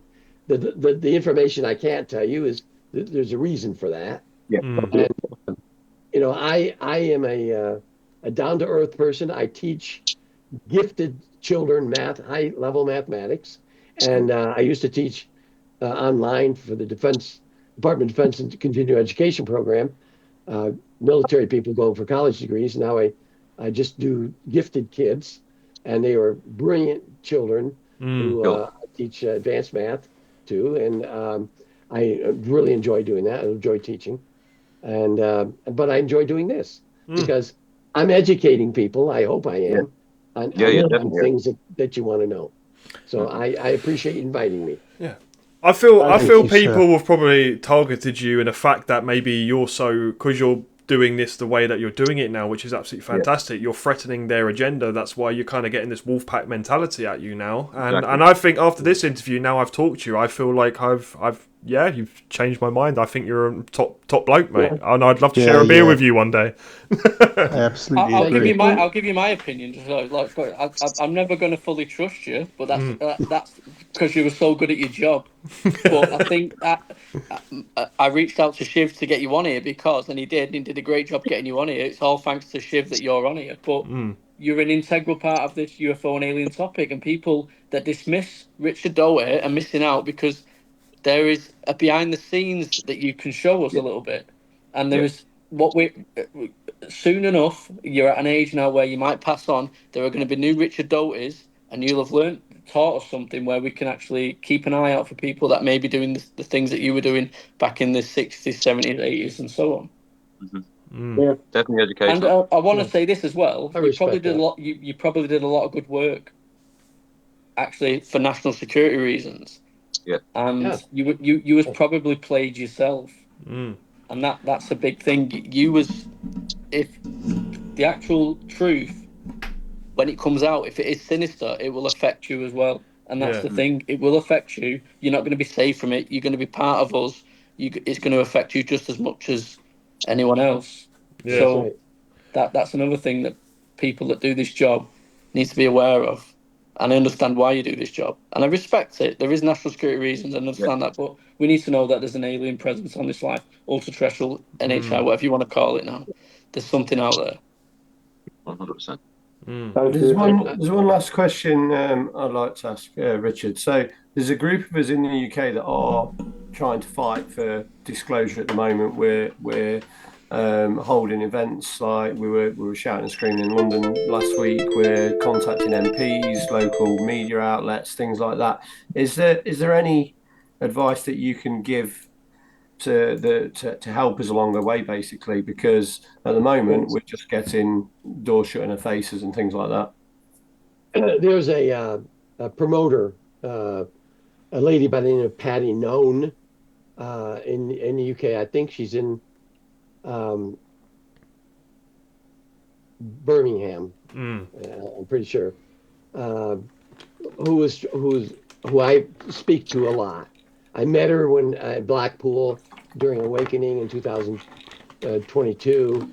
wonderful person. She's involved in the trying to get disclosure out. She tried to create a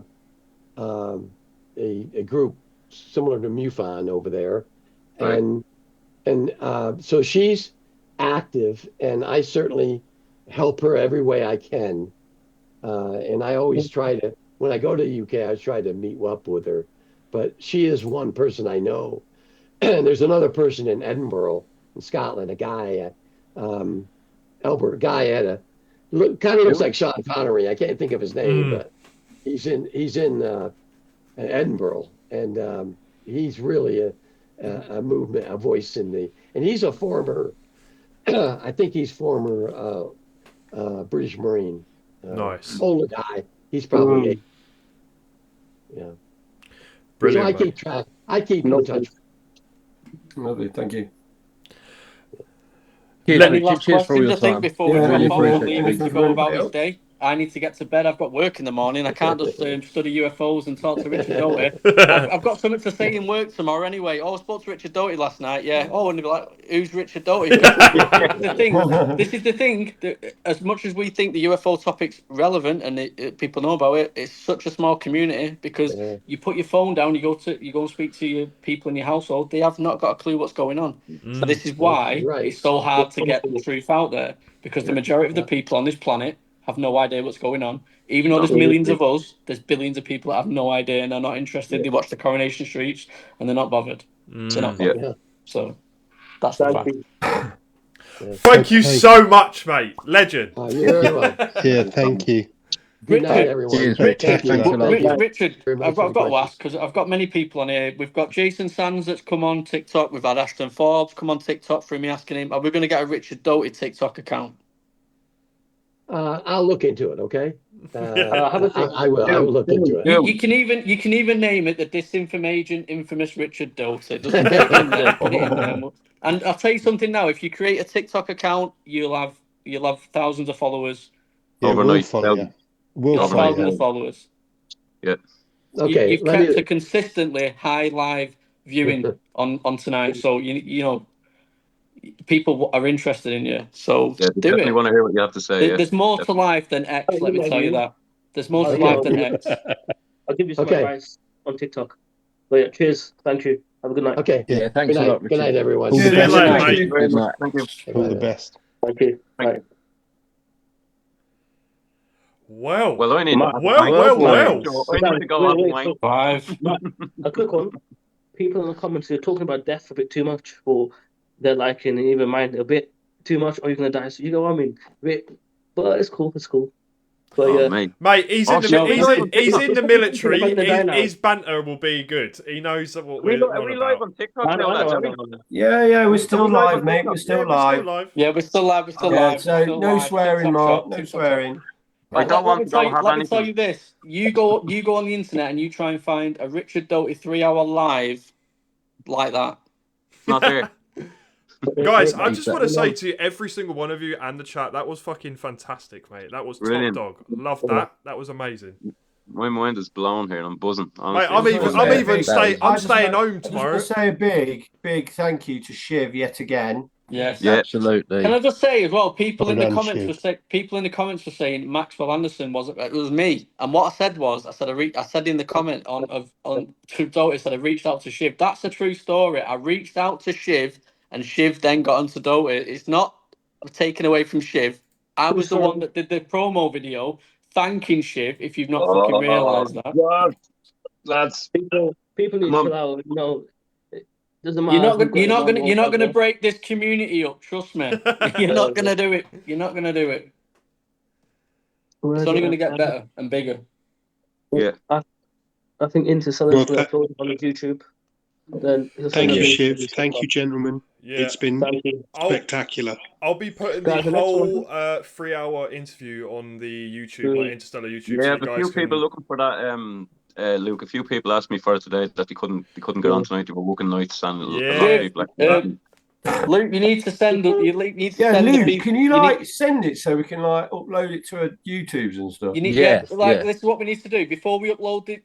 Before we upload any part of that interview, we need to do a live between us, And we need to discuss it because there are parts in that where we've asked questions where we can clip it ourselves and we can have individual ones. So we don't need to just share the same thing because it won't get the same share ability on look what each I of the have to channels. follow up on. I have to follow up on most of the stuff that he told me already on, and I'm gonna wear Google out tonight. I could just what I'm gonna do. I could just get the whole thing and I could just put it on YouTube and you guys could just download it. So I can give you want a to download clip. option.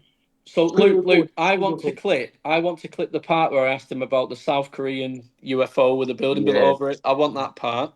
Yeah. Because I asked that question and I want a couple of questions, but I think we need to do it that way. I think sharing the full interview. Share the full interview, but I think we need to get parts on it. Yeah. Yeah, but that's what I'm saying. Like, if I have to cut everyone's piece of footage out of that, that's going to take me ages to get everyone's snippet. So if I could just upload it, you guys could just download it, and then you can go through your own. Well, can you before you upload it, can you send it to us individually? All of us. Have you got an email? Can you send it by email or whatever? I mean, it's too big, mate. The file's going to be like fucking 30 gigabytes. 3 hours, isn't it? Is it 3 hours? You're going to need a Dropbox. 3 hours and 10 minutes, and 3 hours. You'd have to transfer it, wouldn't you? It's going to be like that. So you might as well just do what you said. I'll have a look at the file. Download it and crop up. Look at his face. I'll have a look at the file size. If it's a ridiculous file size, then I'll just upload it and you guys can download it. But if it's in a shareable form, but I think it's going to be like 10 gigabytes, 15 gigabytes worth of fucking data. So yeah. Before we go, 3rd of May. You can always go to Dropbox, boys. Did you hear? Yeah, Dropbox. Dropbox. Dropbox. Yeah, I'll do it. I will do it. All right, so don't worry, it'll be sorted. Do you know through that interview how drunk I was getting as I was going through that interview? I've gone through some Moretti's here tonight. Managed to polished off a bottle, mate. Yeah, just one bottle. Yeah. No, yeah. So yeah, it was all right. Legendary. Yeah, that was good, lads. Enjoyed that. I think we covered most avenues as well, which is what we wanted. Oh, mate, we managed to get. I think we should have put a bit more time into the comments. Maybe next time we need to look at the comments and maybe put 10, 15, 20 minutes or do intervals where we go through the comment section. At some point, they were going so fast. That was the problem with the They were literally flying. So it's like now, because I've kept it there, there's 50 odd messages, so I've got to scroll down to see the rest of the messages. I was picking people's messages out and I was just giving them to him as they're in between. It was just like I say, it was like Star Wars credits flicking. I was like, fucking hell, like I couldn't try to keep up with it all. Well, we'll try and get a Richard Doty too. Yeah, if we missed any of your questions, guys, like I'm sure he will, lad. That was it. That was a good experience overall for him as well. So this is probably a good time to advertise the next live. Shiv, what's the next live? It's John Stewart. John Stewart, yeah. When's that? Yeah, the third of May, isn't it? 3rd of I think May. 8 o'clock our time. 8 p.m. UK time, 3 p.m. So for people that don't know who John Stewart is, he's the one that recently did the interview, the documentary about the alien interview, which we alluded to in the Richard Doty live. So yeah, this is. He also said he had information about New World Order stuff, and that's a question I asked Richard about for Nebula, and that's something that I'm like really thinking that's already started. Oh yeah, definitely, mate. Yeah. So yeah, it'd be good to find out what he knows, and because it literally was like a couple of minutes he spoke about that right at the end of the interview, and then not heard anything since. Someone was saying it was a chaotic live, mate. I think that went absolutely swimmingly. Let alone we all had questions, and then we had everyone else in the chat asking questions as well. I think that was pretty good. Just to say, I was very quiet the first hour of that interview. I was just leaning, and then as the base flowed, I wanted to. That's what about to say. Then the alcohol hit you. Get into it. I was very quiet. I had to be quiet because I wanted to see how it was going. But do you know what? I don't come off that live and have anything against him. No. I'm killed. I have anything against him. I started feeling sorry for him towards the end. I thought he was my granddad or something. I was like, oh, bless him. I was like, oh, mate, I just want to give him a hug. So at the end of the day, I will share clips of this interview, but there'll be no slating him. It'll just be make your own mind up. Do you believe Richard Doty or not? It's not for me to say whether you believe him or not. He's been open and honest that he's a disinformation agent. I don't think he can be any more honest than that. And I think it would be hard to come out and say you're a disinformation agent, then start telling the truth. I can understand why people don't don't believe him. He was a soldier at the end of the day. He followed orders to the best of his ability, and he was fucking shit hot at what he did. He was good at what his job was. You know what I'm saying? So how can we criticize a man for being good at his job? Now he's out of that job and he's going to readdress the issues. You know what I'm saying? Which is good. And when people said about let me ask you a question. People were answer a question. People saying, "Oh, you shouldn't have said about his age." There's a reason I said about his age, because it brings him to himself there of his own mortality, and for me to try and get a bit more out of him with my questions, and it worked. Yeah. When you do it, will you do it? What was when everybody's you ask Richard Doty a question, he's doing this, and he's breathing in. Comfort. You know you're getting somewhere. Yeah. So you've got to ask him the questions. You've got to make him feel human. You're a very old man. You're going to be thinking, and you've got kids and your grandkids, and you've got to ask him questions. So you've got to ask those things. So what was everybody's thoughts of him saying that Jake Barber's a disinformation agent? Well, to be honest with you, he could be. He could it is what it is. No cards off the table. Yeah. Because let's face it, it's being promoted. And if the government are trying to hide something or there's something, why are they allowing this to be promoted? For whatever reason. But I think next time, if we get him on, we need to go into more about Stephen Gray, Lou Elizondo, that kind of stuff. Yeah. All the range.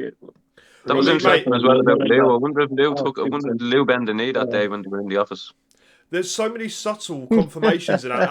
Even when I asked him, I said to him, "Are we currently knocking UFOs out of the sky?" He stopped, paused, looked to the right of his eyes, nebula. and said, "I can't answer that." So it's just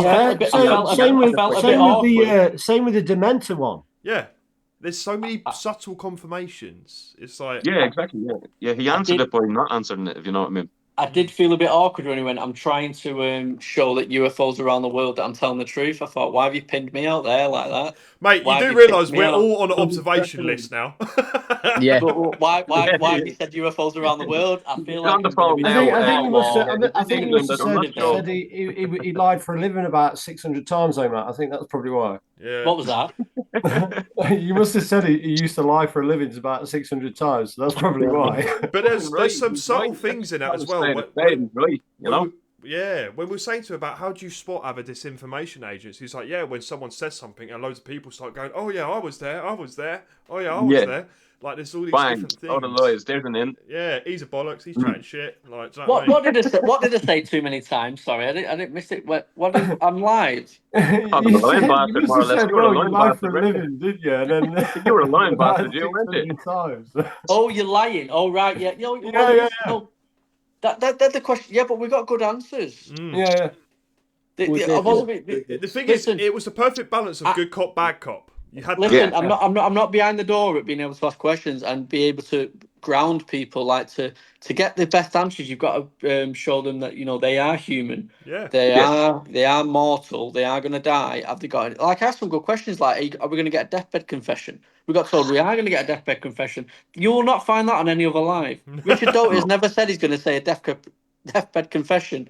He has tonight. We asked him about has he got anything that he feels really guilty about. Is he really guilty about something that he's done in the past? He said yes, he feels guilty about it, and we got an answer. You've got to make him feel. And I asked him, does he worry that he's going to get taken and questioned about things he's done in the past? We got an answer from that. You've got to drag them into our world now, because the world that he lives in isn't there anymore. We're in our world, and we've got to drag them into that. Well, that's it, because I was kind of, people going into it, they're like, "Oh, can you stop joking? Let him talk." I was like, no, you need to make him joke, feel comfortable, like have a bit of banter with him back and forth, and then he loosens up a bit. You can see it. When you have a joke with him, he loosens his shoulders. He's like, "Oh, yeah, nice."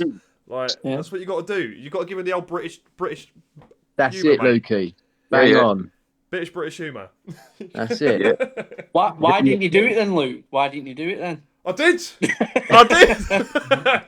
I was joking about his wife and that, and he was like, "Fucking hell."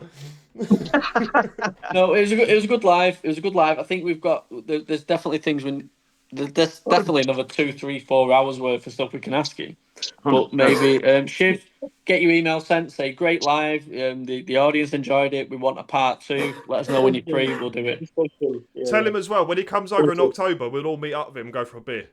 Oh, absolutely. I'm free. Get him pissed and we fucking get everything out of him. I asked him in September time. I said, if you fancy it, let me know. But yeah, he said, so he's messaged me saying it was a great show. Thanks for the questions. Lovely. I like to think so. Yeah, sweet. I'll ask him September time anyway. Tell him to get on TikTok. Tell him to get on TikTok, Shiv. No, I spoke to him about that. He won't come on TikTok. He won't. Will not. No. But I'm going to speak to him on it. I'll speak to him on X then because I'm going to speak to him. I've got Aston Forbes on. I've got people on here, so we'll get Richard Doty on TikTok. You're cracking on that, yeah. It'd be interesting. Sorry, mate. Yeah, I was going to say, when you get new people on, it'd be interesting to get other people's opinions and other people to see who's saying. Well, we can get Aston Forbes. Yeah. Are you interested in Aston Forbes live? I can line it up straight away whenever you want it. Aston Forbes, you want Aston Forbes live like this? We'll get an Aston Forbes live. That'll be on TikTok. Don't need to be on Zoom. He's on TikTok, so we can do it through TikTok. That'll be good. We'll get that. Aston Forbes. Jason didn't accept the invite because it's like they both don't like each other, do they? Did you not notice? Looks like it. Yeah. Yeah, interesting. It's just now because it's just thrown up now, like hearing other people and like certain disinformation, and this person doesn't like this person, and there's like this whole wolf pack mentality. I'm now like, do you know what I'm concerned about? What I'm concerned about? That Richard might actually be telling us the truth with Jake Barber, but because Jake Barber's given us something that the UFO community has been asking for, and even though it's something we want, it may not necessarily be the truth. We're actually thinking, oh, he's giving us something that's the truth. Yeah. It could just be another disinformation. And that's perfect disinformation artist SOP right there. Do you know what I mean? Give them what they want and then fuck them up. Yeah. Maybe we're being told something here by a granddad of the goat of disinformation, and the goat of disinformation. The goat of disinformation, and we're not. This is why the UFO community are probably backing it and not having him on there and blacklisting him. And then we get channels like us that are allowing it on there. We're probably getting something that I'm not saying it is, but may be credible. So, well, there's one thing you need to question as well is the fact that he was saying that you need to be careful what you're contacting because not everything is benevolent. Someone's put a field. I had a question. Someone's put a field. Daniel Knightley was missing from the crew. We've reached out to Daniel. We tried to get him to support the live, and he reached out to me today, but it was too late. We'd already filled the gaps. If he'd have reached out to me beforehand, I know he's been busy. I know he's a good lad and everything like that. I've got nothing against the guy, but it was just too late to get him involved. He's been too busy. He's got a life, and his life obviously taken over the platform. What can we do? You know what I mean? Like between us all, we have maybe the next one we can get Dan involved 100%. But Dan's a busy man. Dan's got business and everything like that. So. Bloody hell, mate! There we go, mate. It's 1:30, bruv. I've got to be up in like fucking 5 hours. Yeah, I've got to be up in 5 hours as well, so it's all right. I'm gonna get a corned beef sandwich and then I'm gonna go to bed. Banging, mate. Corned beef, bruv. Wow, corned beef sandwich and I'm in bed. I'm gonna go into work tomorrow and I'm gonna be like, guess what do you? I spoke to Richard Doty for 3 hours on the live last night with the lads and that. What? Who's Richard Doty? They won't even know. Yeah. I can't even speak about it. It pisses me off. I spoke to Richard Doty. I got pissed. I had a corned beef sandwich before bed.